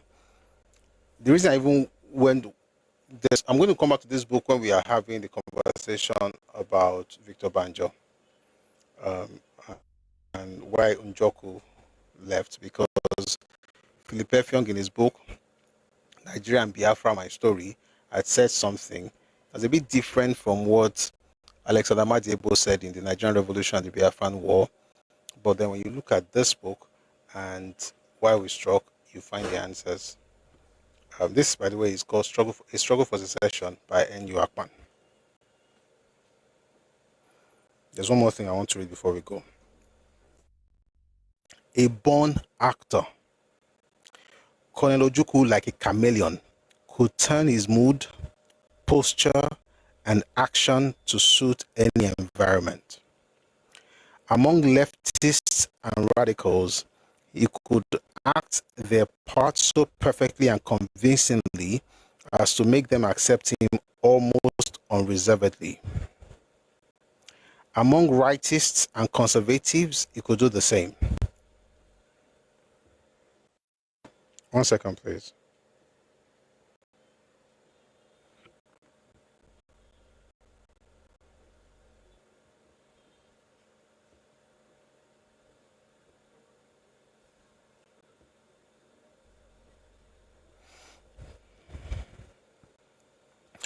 Among leftists and radicals, it could act their part so perfectly and convincingly as to make them accept him almost unreservedly. Among rightists and conservatives, it could do the same. Though by no means a religious man, it could put on a facade of piety and religiousness in order to win the sympathy and respect of visiting bishops, as he won those of local ones by ending all public speeches with prayers to God. As a result, it was always difficult, even for those closest to him, to understand, predict, or place him exactly in any given situation. I read that part because when you see people going all over the place, right, shouting church they pack a country, it's not because they're serious Christians. Again, there's some things you notice that keeps occurring, but we have to be very wary of folks like that. All of that to say that everything you hear about this is we're against this, we're against this. That's how Ojukwu used to shout that they were against it. Everything was against, eventually did. Which is why I don't take people who cannot just tell us what they want to do seriously. Like, this is what I want to do for the people. And by the way, I don't know if you've heard anything apart from consumption to production, competence, character, kuli kola, no, coconut, look for like 5 C's and put it together. I don't know any other. It's quickly is KRB, so it's coconut. Competence, character, caramel, coconut, chocolate. Child put off like 5 C's, talking points. Does this man actually explain like the things he wants to do and how he wants to do them? Like electricity, I'll do like this. Security, I'll do. Apart from security, I'll be in front. I will go to the bush. That's the person that wants to become president. And if you say no, it's because you're a bigot. It's a lie. It's because it's not worth it. Let's do this next week, right? Depending on the news we have on Monday, I'd like us to do Victor Banjo. If we can't do it on Monday, we'll do it on Tuesday. But we want us to get into the Victor Banjo, Scuttle. And we're doing that because somebody brought that up a few days ago. We had a conversation, but I want us to read books together on that matter. Someone says, Prof, can you please put this page on Telegram later, sir? It's not a page, that's the funny thing. I've read about 10 pages. So I'm very careful with pages. Once it's more than one, I don't like snapping other people's books. For somebody come and talking about copyright and everything like that. But if it's just about 1 or 2 pages, maybe I will snap relevant ones and post it. But I can't. It's almost 10 pages in this chapter. The page was called a chameleon. How come that's the one you're looking for? Lord to marry. Okay. I will snap. I will get that one. I'll snap it. Okay. All right. Let me read some comments and I'll bring people up. The other one we'll discuss next week. Someone says Obi is completely empty, overhyped. I can't say moron. I can't say the way you wrote it, but I can say it later on. All right.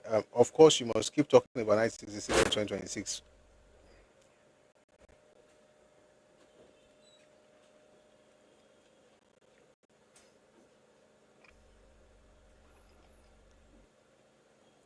Facts finder. The moron is your dad. I'm just going to tell you without fighting. The moron you're talking about, or the mugu, that's your dad. And you're a mugu too, because it runs in your blood. Having said that, you see, if you want to cry and tell the world that you're a victim as you will always be, you tend to go back to 1967 to 1970.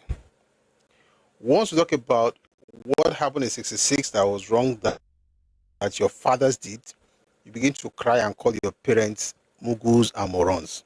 You see how stupid many of you are. Shay, you remember how people used to say that there's no history in Nigeria? We don't do history. We don't read this. Yeah, let's read history now. They'll be crying. History is brutal.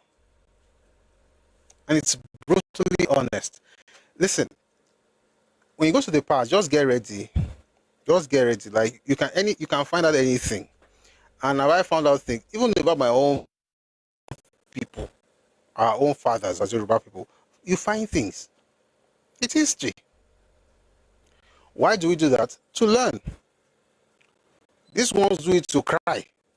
Oh, see what they did to me, see what they did to me. They will not tell you what they did. They will not tell you what they did, though. Just be crying like a baby. But if you now say, okay, this is what you did. Why are you talking about the past? Peter Obi did the same thing. Sorry, guys. Let me see if I can find that video. Peter Obi did it in August. This same month. The interview with Kimberly. They asked Peter Obi a simple question. He told us what he thinks should happen based on what he said. Sorry, I have to chew this thing. So the question was that the question was, do you think Nigeria is ready for an Igbo president after the war and things like that? Peter Obi said, it's his presidency that will become the foundation of the healing. 1 second, please. When you now asked him about Ojukwu, he said we should forget the past. I'll find that video. If I don't find the video, I'll go and play you where I put it. I put it in one of our clips. I hope I find it, Sha. But they have the same style. Just a bunch of interesting characters. The same thinking. I'll find it for you in the video we did. Give me a second. Okay. If history helps you, okay, found it. Take a listen to this. Have we ever had an Igbo president in this country? The answer is yes. All right. Do we have ethnicities across Nigeria who have not produced anyone? The answer would be yes, many. Igbos have had two. There was one. There was Rossi. Since then, we haven't had an Igbo president. We've had a vice president, we've had Senate president, we've had speakers, we've had all kinds of roles filled by people from the southeast. But this Igbo presidency is important. So, is that what is going to give us the kind of give them the kind of healing they require? I'd like to take a listen to this interview with Shaw Kimberly, what he asked Peter Obi and what Peter Obi said. Take a listen, please.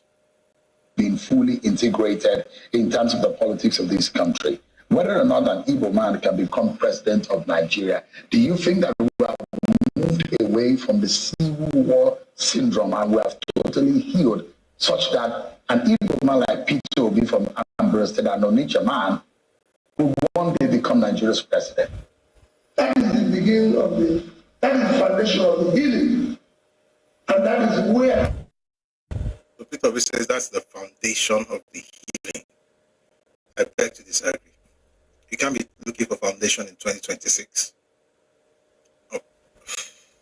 Let's finish it, please. You start to build movements by the evangelism. And why would be that is the beginning? So a Peter Obi presidency would commence the healing and the unity that is required to stabilize and build a better Nigeria. That's why I said a new Nigeria is possible. How do we? Because everybody will be inclusive. How do we deal with the Kaduna Isuegu coup?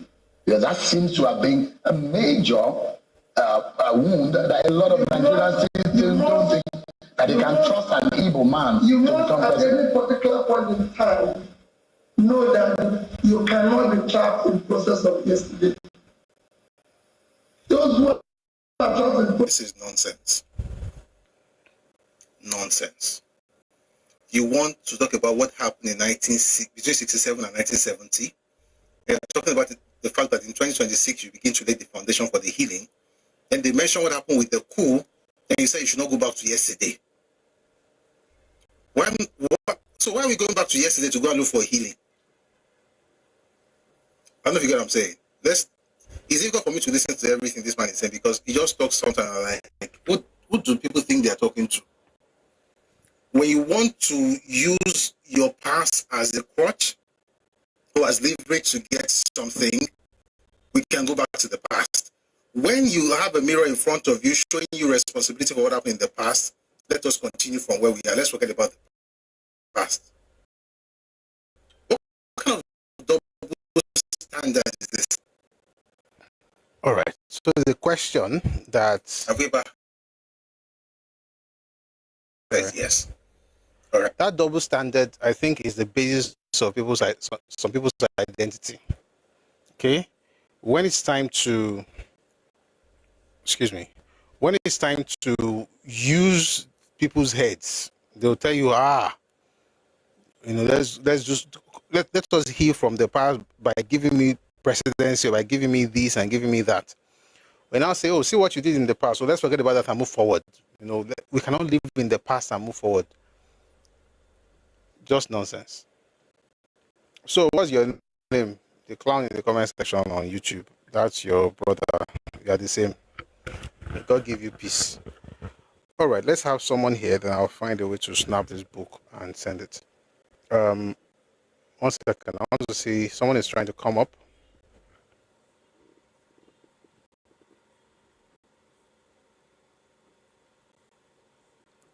Brosuka. Okay.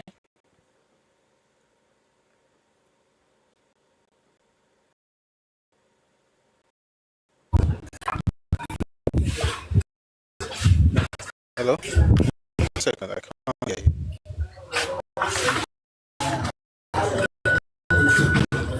All right, please go on. Okay,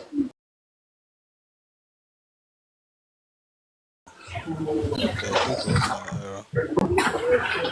Maybe it wasn't meant to come up. Maybe it was a mistake.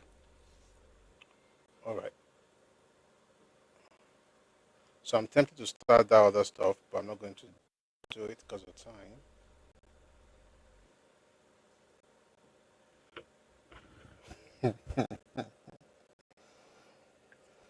All right. Let us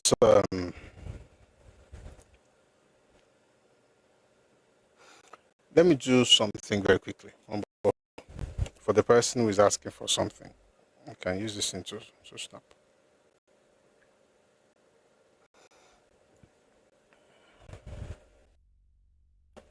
So the book is titled The Struggle for Secession. All right.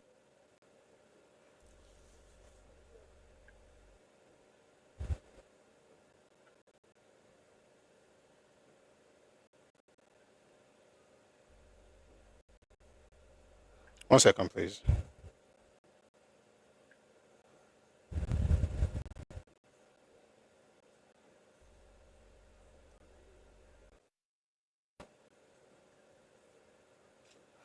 All right. I think we should have like an introduction to what we're going to discuss next week. That would be a good way to end today's session. All right. We're supposed to discuss Victor Banjo. Essentially, answer the question: did Victor Banjo scuttle Ojukwu's plan? I'm going to read a couple of books just for introduction.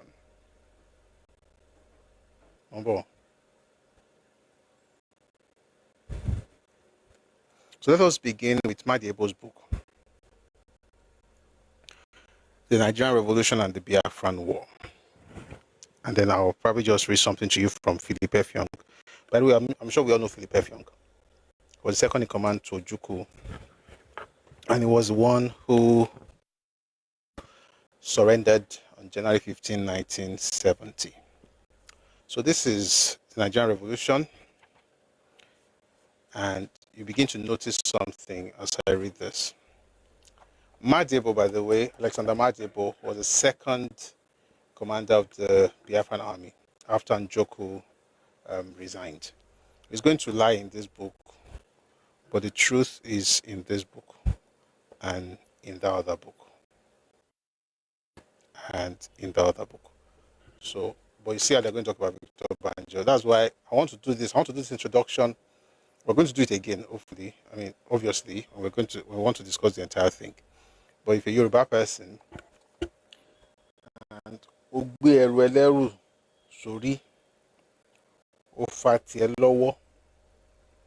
this is an advice to you. Okay? Oh dear, 1 second. 1 second, please. Sorry, guys. We will read this, but I just need to something. Just I think lights went up.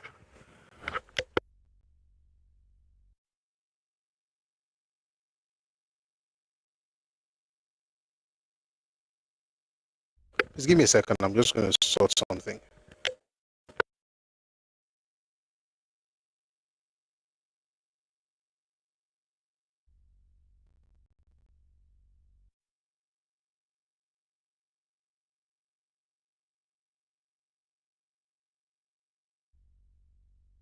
All right.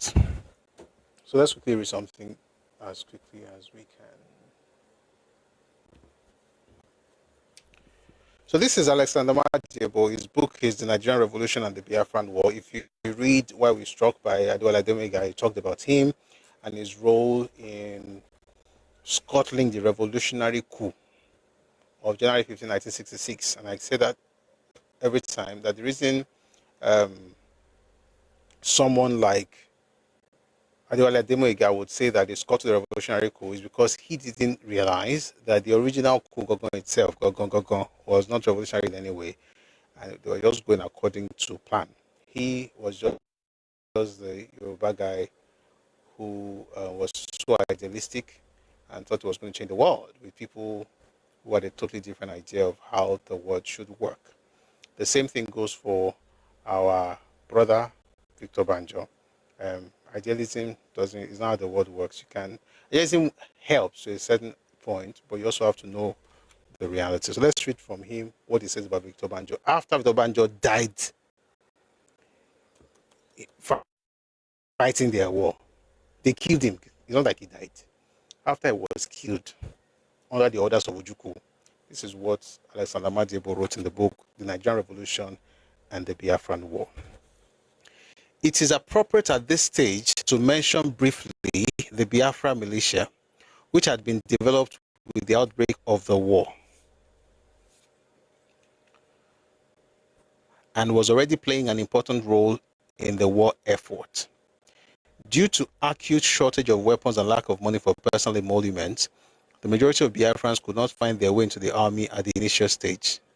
Oh shoot, this thing is really affecting me. I think it's affecting the picture quality. Give me a second, please. Let me just do this once and for all. One more. I apologize. Don't worry. We're going to have a better setup soon. I'm prophesying. And it's not obedient kind of prophecy.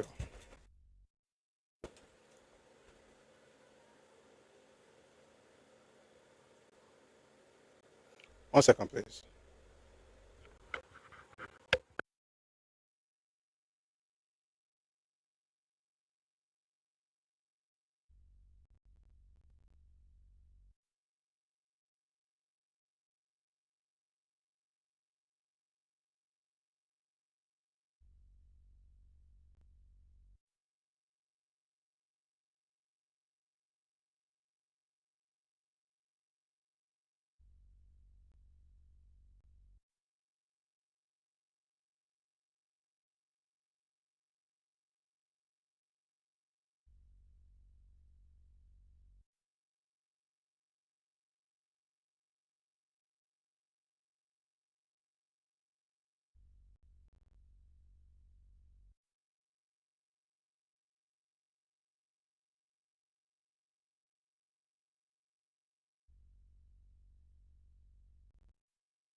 Oh, sorry about that. Sorry about that. Thank you very much for staying tuned. Let's get back into the book. So, like I said, I'm reading Nigerian Revolution and the Biafran War by Alexander Madiebo. The introduction of Colonel Banjo into the war marked a very rapid decline of Njoku's participation.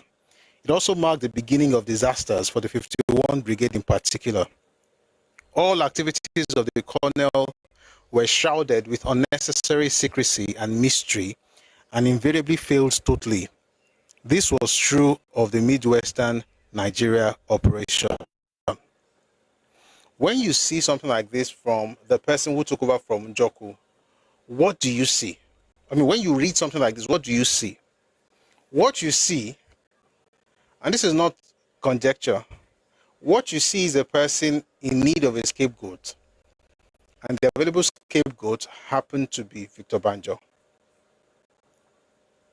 So he's saying here that, oh, as soon as Victor Banjo got introduced into the war, you know, Njoku's participation began to decline.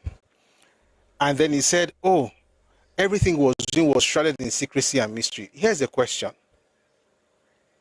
If Victor Banjo was doing things in secrecy and mystery, and he was doing it for Biafra government, do you not think that the secrecy will be between him and the governor of the state, or the president of your messiah in your region? So how come the fault is not of your leader who is keeping you out of the loop? How is it the fault of the Yoruba man, the Victor Banjo, who of course is the one who wants to liberate the world? How is it his fault? Why can't you blame your leader? Since like people always say that the buck stops at the table, the buck stops at the leader's table, right? We're going somewhere. Introduction, like I said, we'll go deeper next week. My first knowledge of the operation came from Banjo on the 7th of August 1967 during a short visit he paid me. That morning, he revealed that a lightning operation aimed at capturing the entire Midwestern Nigeria, Ibadan, and probably Lagos too, would be launched within 48 hours. For this operation, he wanted my 12th Battalion under Colonel Mike Evenso to join two other battalions he was already assembling at Onitsha to form a brigade. He hoped to be able to expand each of the battalions eventually into a brigade of the 101 Division. He explained that until such a time the division attained its full strength, a large amount of militiamen would be used for holding and garrisoning captured areas during his operation. His outline plan was to move his forces on three main axes: north, south, and west, starting from Onitsha. The northern force would establish at Auchi and exploit northwards the best they could, having detached the force to Ida to protect their right flank, as well as block enemy lines of communication to Nsukka through the town. The overall task remained the protection of the northern flank to enable our troops to penetrate into Ibadan and Lagos. The southern force, he said, would move to garrison the main coastal towns of Warri, Sapele, and Hugeli. From there, they would strive to foil all attempts by the enemy to land troops in those areas. This force was to be the smallest and would have a lot of militiamen. The main force, Banjo said, would motor to Benin and seize it. Without any loss of time, they would move on to Ibadan on two axes, through Ore on the new Lagos road and through Okitibukwa on the old one. If everything went well, Banjo added, these forces would move to Lagos after dispatching a small force to blow and hold the Niger Bridge at Jebba. By the way, this also explains to you all the idea that they're just going to Lagos because they're going for the head of state is a lie. They're trying to capture the entire south. It was the wish of the head of state that army headquarters, particularly Brigadier Ojukwu, now promoted, should on no count be told of the operation. I was most delighted about the whole operation, which was perhaps the only way we could score a much needed victory and restore confidence and morale badly shaken within the rank and file. Admittedly, the troops available for the operation were grossly inadequate for the enormous task before them. But the chances of success were excellent, as little or no opposition was expected for some time, provided we moved fast in absolute secrecy. By last light on the 8th of August, all troops taking part, including the militia, were already concentrated at Onitsha. After a couple of hours of unexplained delay, Colonel Banjo moved with his troops across the Niger Bridge. Onitsha in the early hours of the 9th of August 1967, and the chase to the various objectives began. As was expected, Benin was taken early that morning without a single loss of life, amidst frantic jubilations by the entire local population. That's not true. That's a blatant lie.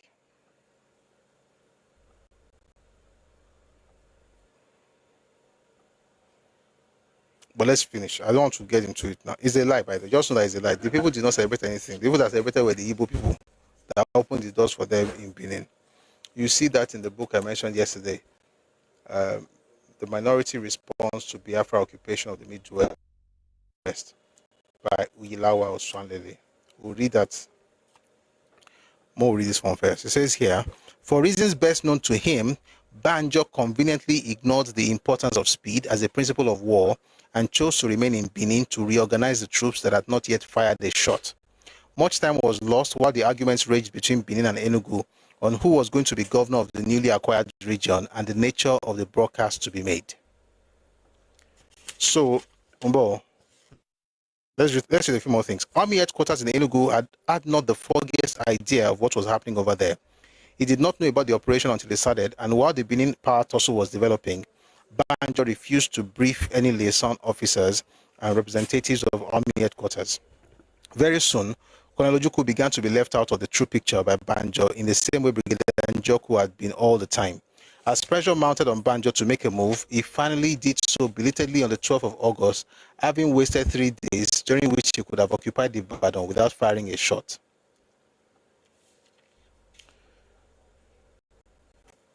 This guy is ignorant and is a bigot whose sole aim is to discredit Banjo in order to justify his killing. Why am I saying this? Was I there? I wasn't there. It's just that you must say Agbejo in the conda Agba Oshikani. You can't listen to Banjo and say you have read the book. But at least you can tell where it's coming from. And one of the problems that Banjo had, which many people mentioned, including this man, Nia Borishade, in Colonel Victor Banjo, a revolutionary betrayed. One of the major problems he had was that he was Yoruba. And this man alluded to it in this book, Philip F. Young. I'll read something very short from it, and then we'll go on.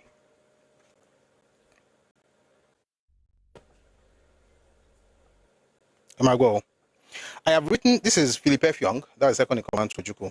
I have written about certain preparations which were being undertaken without my knowledge. So again, he didn't know much about it. Even though I was at the time Chief of Staff, Army, and Chief of Logistics, as well as officer commanding the militia. I am referring here to the Midwest venture, which turned out to be such a blunder militarily, politically, and even diplomatically. 3 hours before the invading troops were due to move off, an officer, Lieutenant Colonel Festus Akagba, who was second in command to Banjo on this operation, came to me at the militia HQ and asked for some vehicles. 1 second, please.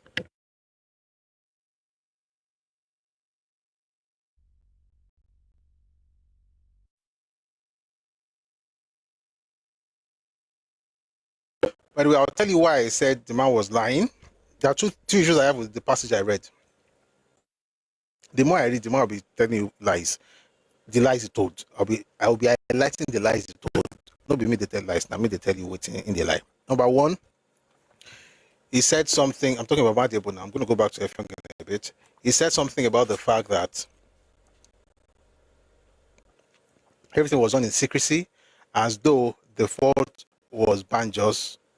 Number two, he talked about the fact that Banjo conveniently chilled in Benin. And then he also said he didn't know what was happening there. We know what happened there.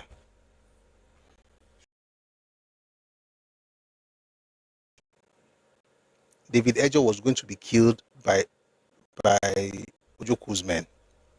He escaped narrowly.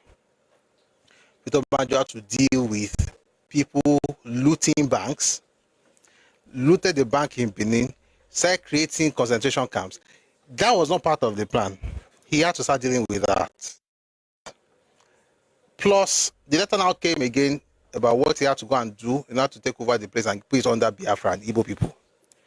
And then the number 3 thing I found here was when he said that he wasted 3 days, during which he could have occupied the Ibadan without firing a shot.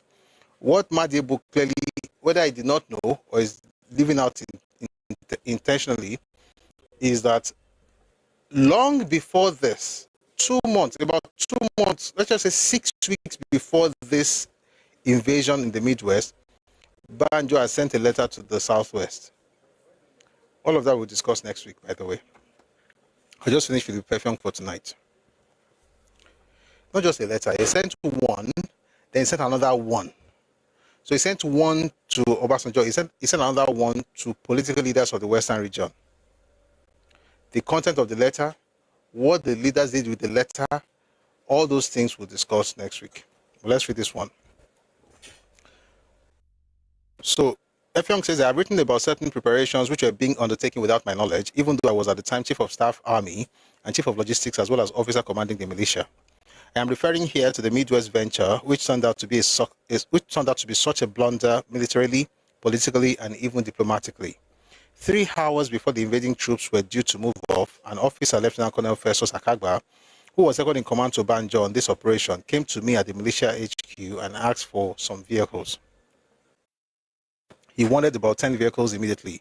I wanted to know where he was taking them and why such a late request. He looked surprised that I did not know about an operation I must have been party to approving. When he was satisfied that I was ignorant of the situation, he then told me that he was taking some troops into the Midwest. Unless he could get vehicles immediately, they would be late and lose surprise. Already, it was getting to H hour. The date was 9 August 1967.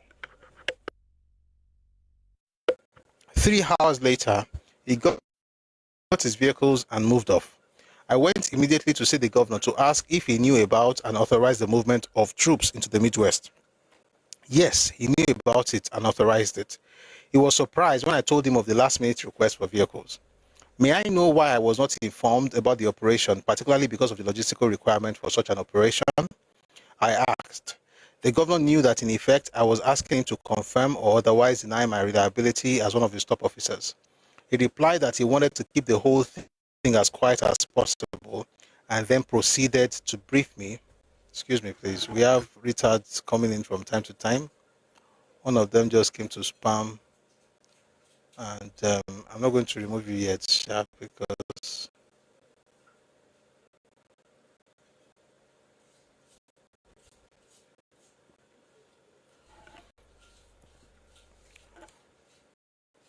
may I know why I was not informed? Look, I've read that part already. So he says here, I was asking him to confirm or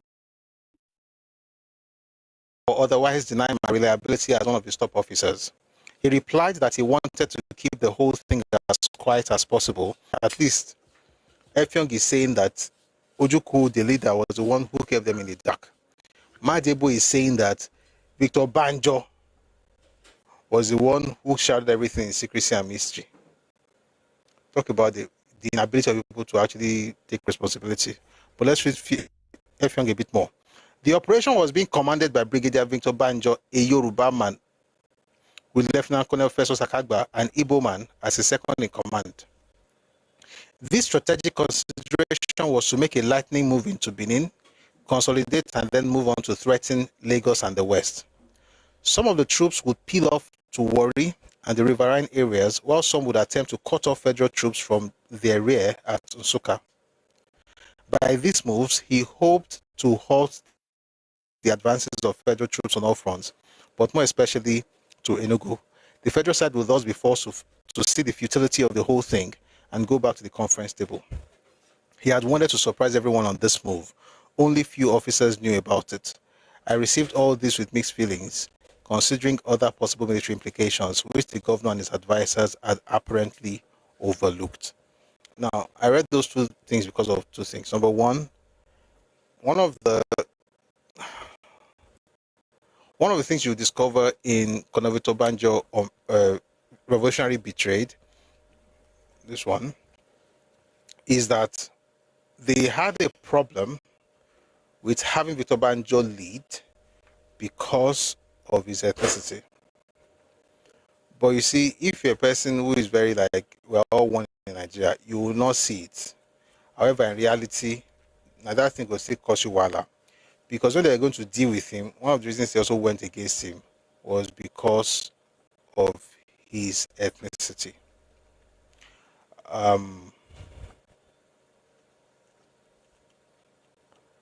The questions are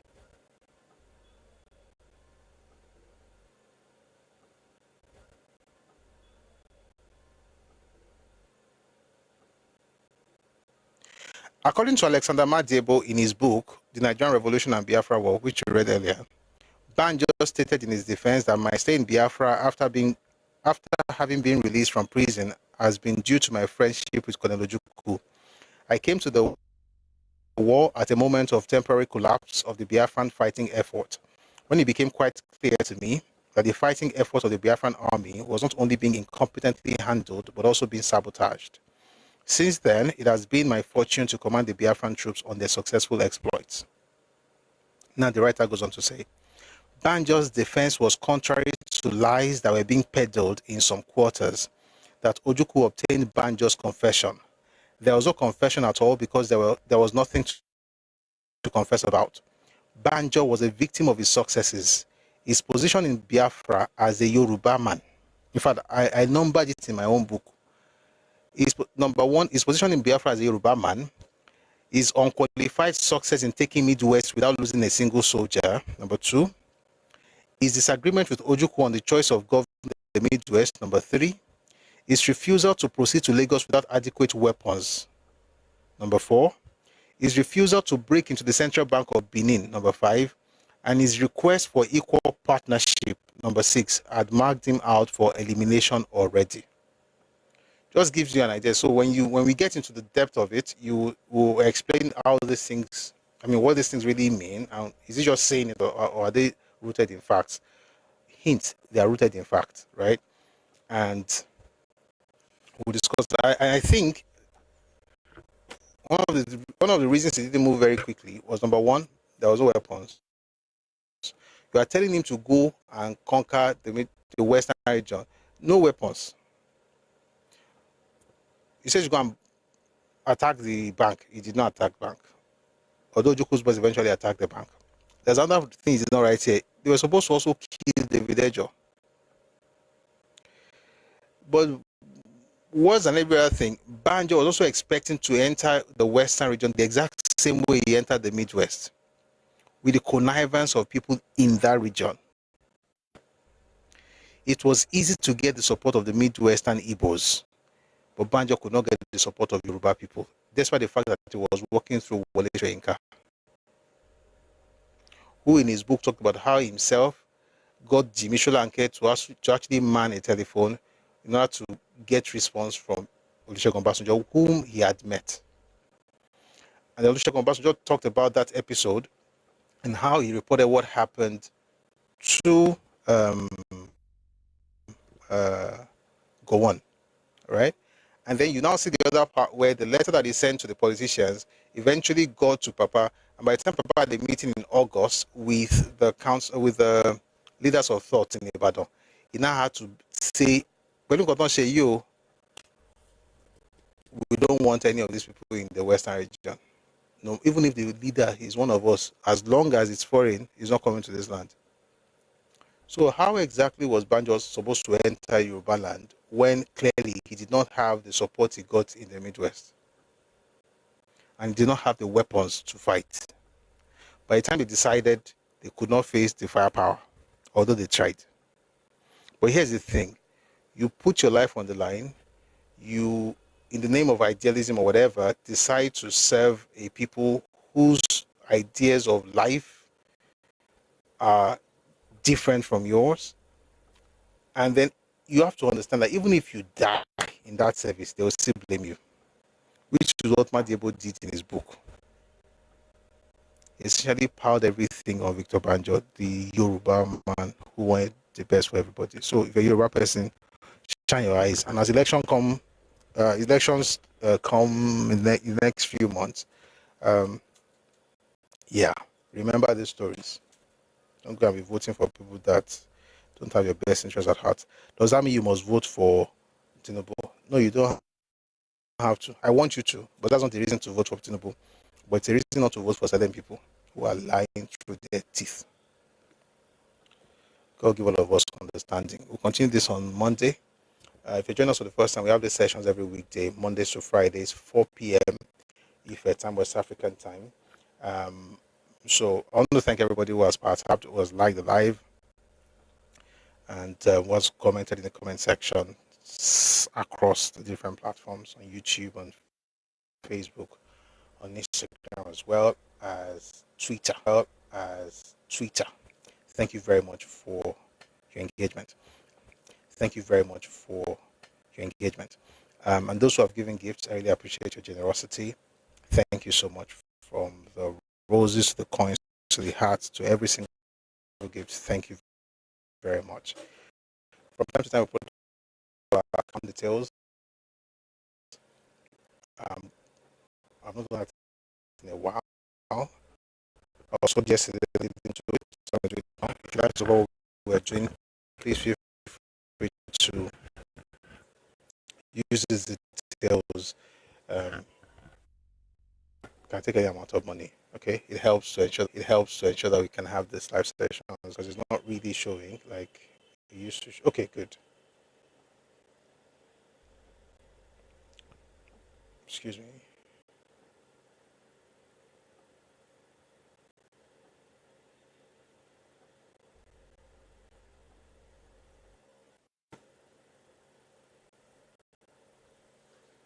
Ah, 016165.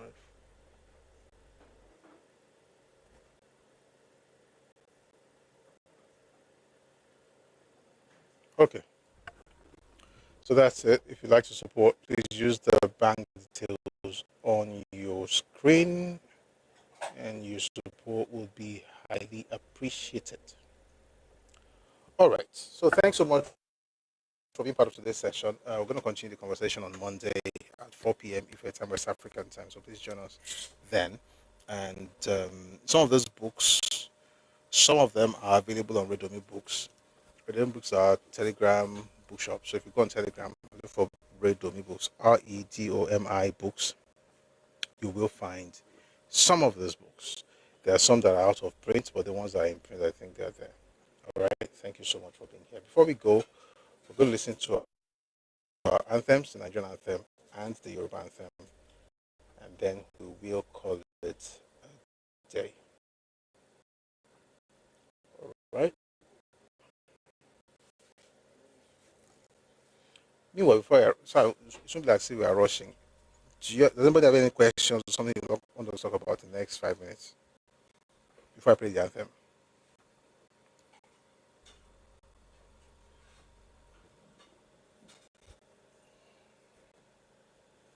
Just checking the other platforms to be sure we're good.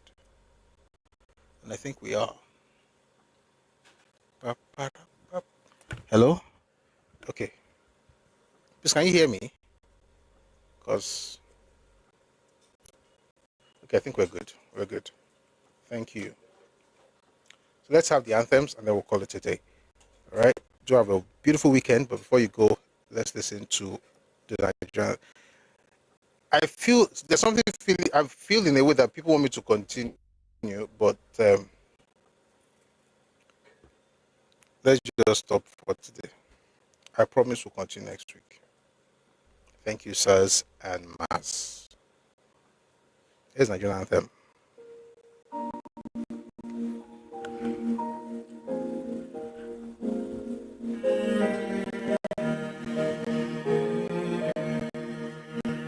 Nigeria, we hail thee, our own dear native land. Though tribe and tongue may differ, in brotherhood we stand.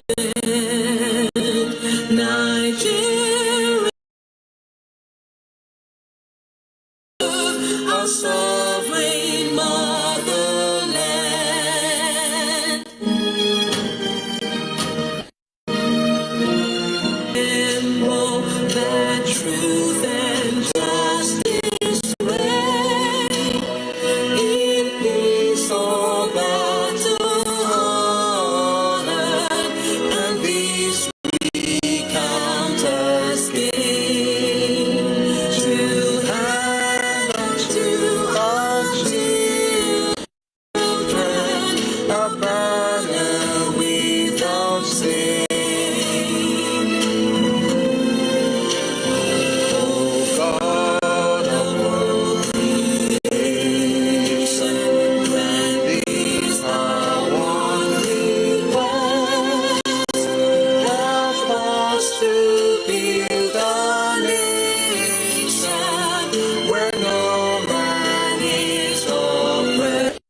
wá fún ilẹ̀-èdè wa. Kàgbéga, kàgbéga, kàgbéga fàyè ìgbàgbọ́ wa pé láti bẹ̀rù làbọ̀ mọ́. Ká ṣiṣẹ́, ká ṣiṣẹ́, ká ṣiṣẹ́, ká jọlá. Ìṣọ̀kan àtòmìnira ni ẹ jẹ́ ká máa lépa. Tẹ̀síwájú fọ̀pọ̀ ire àtòhun tó dára. Ọmọ òmàdìdé lọ sípò ẹ̀tọ́ rẹ. Ìwọ ni ìmọ́lẹ̀ ògo adúláwọ̀. Àwa ni ìmọ́lẹ̀ ògo adúláwọ̀, ìmọ́lẹ̀ wo ni wọ́kùn lágbára Ọlọ́run. Ilẹ̀ Yorùbá ò ní bàjẹ́, ilẹ̀ Yorùbá máa gbèrú sí ni, Nàìjíríà náà ò ní dàrú, ilé wa ọ̀nà wọ̀ ní dàrú o, lágbára Ọlọ́run, ilé òní ilé wa ọ̀nà nínú wa. Nǹkan tó bá dáwọ́ lé, a máa yọrí sí rere ni. May God bless you. May God keep you and your family. May God bless the work of your hands. May God bless Nigeria, our country, and Yoruba land, our nation. Thank you so much for being part of today's session. And I'd like to thank Adeowo on YouTube for that gift. Thank you so much for your generosity. And for the advice, say I should rest. I will rest this weekend. Says I should write a book on Nigeria's history, write them in volumes. I'm working on them. It's going to take a while because I also want to try. So I'm working in such a way that there are thought leaders who would also be able to look into it, so that it doesn't look like I'm just writing stuff. So, but it's for a reason, so that it's going to be properly done. Yeah. But yeah, working on some, like Baralon, to be out soon. But thank you very much for being part of today's session. I'll see you again on Monday at 4 p.m. Ife time, West African time. Do have a fantastic weekend. Enjoy your time with your family. Go out and have fun this weekend. And talk to people about how they should vote for Tinubu. And we've talked a lot about things that the government has done. Let's just have such conversations, and hopefully we can have them without having to resort to people insulting others. But yeah, stay safe and don't change your mind about Tinubu. But I think we should all, even also as individuals, like look into the things he has actually done. And sometimes we may also want to consider the things that he has not done, so that you understand, what the weaknesses are, and you compare that with his strength, and that helps you to appreciate what he has done so far and what the plan would be for a second time. All right. We'll have more conversations about this. All right. Do have a lovely weekend. I'll see you on Monday. Esho. And if you're sending money to the account, I appreciate you as well. God bless you. Thank you for your generosity. I'm going to remove the account now, but thank you so much. All right. So have a lovely evening. By the way, if you want to watch this video again, you can go on our YouTube channel, Busri Oris, the live section. That's all our live sections. All our live sessions, our past sessions are all there. All right. Thank you so much.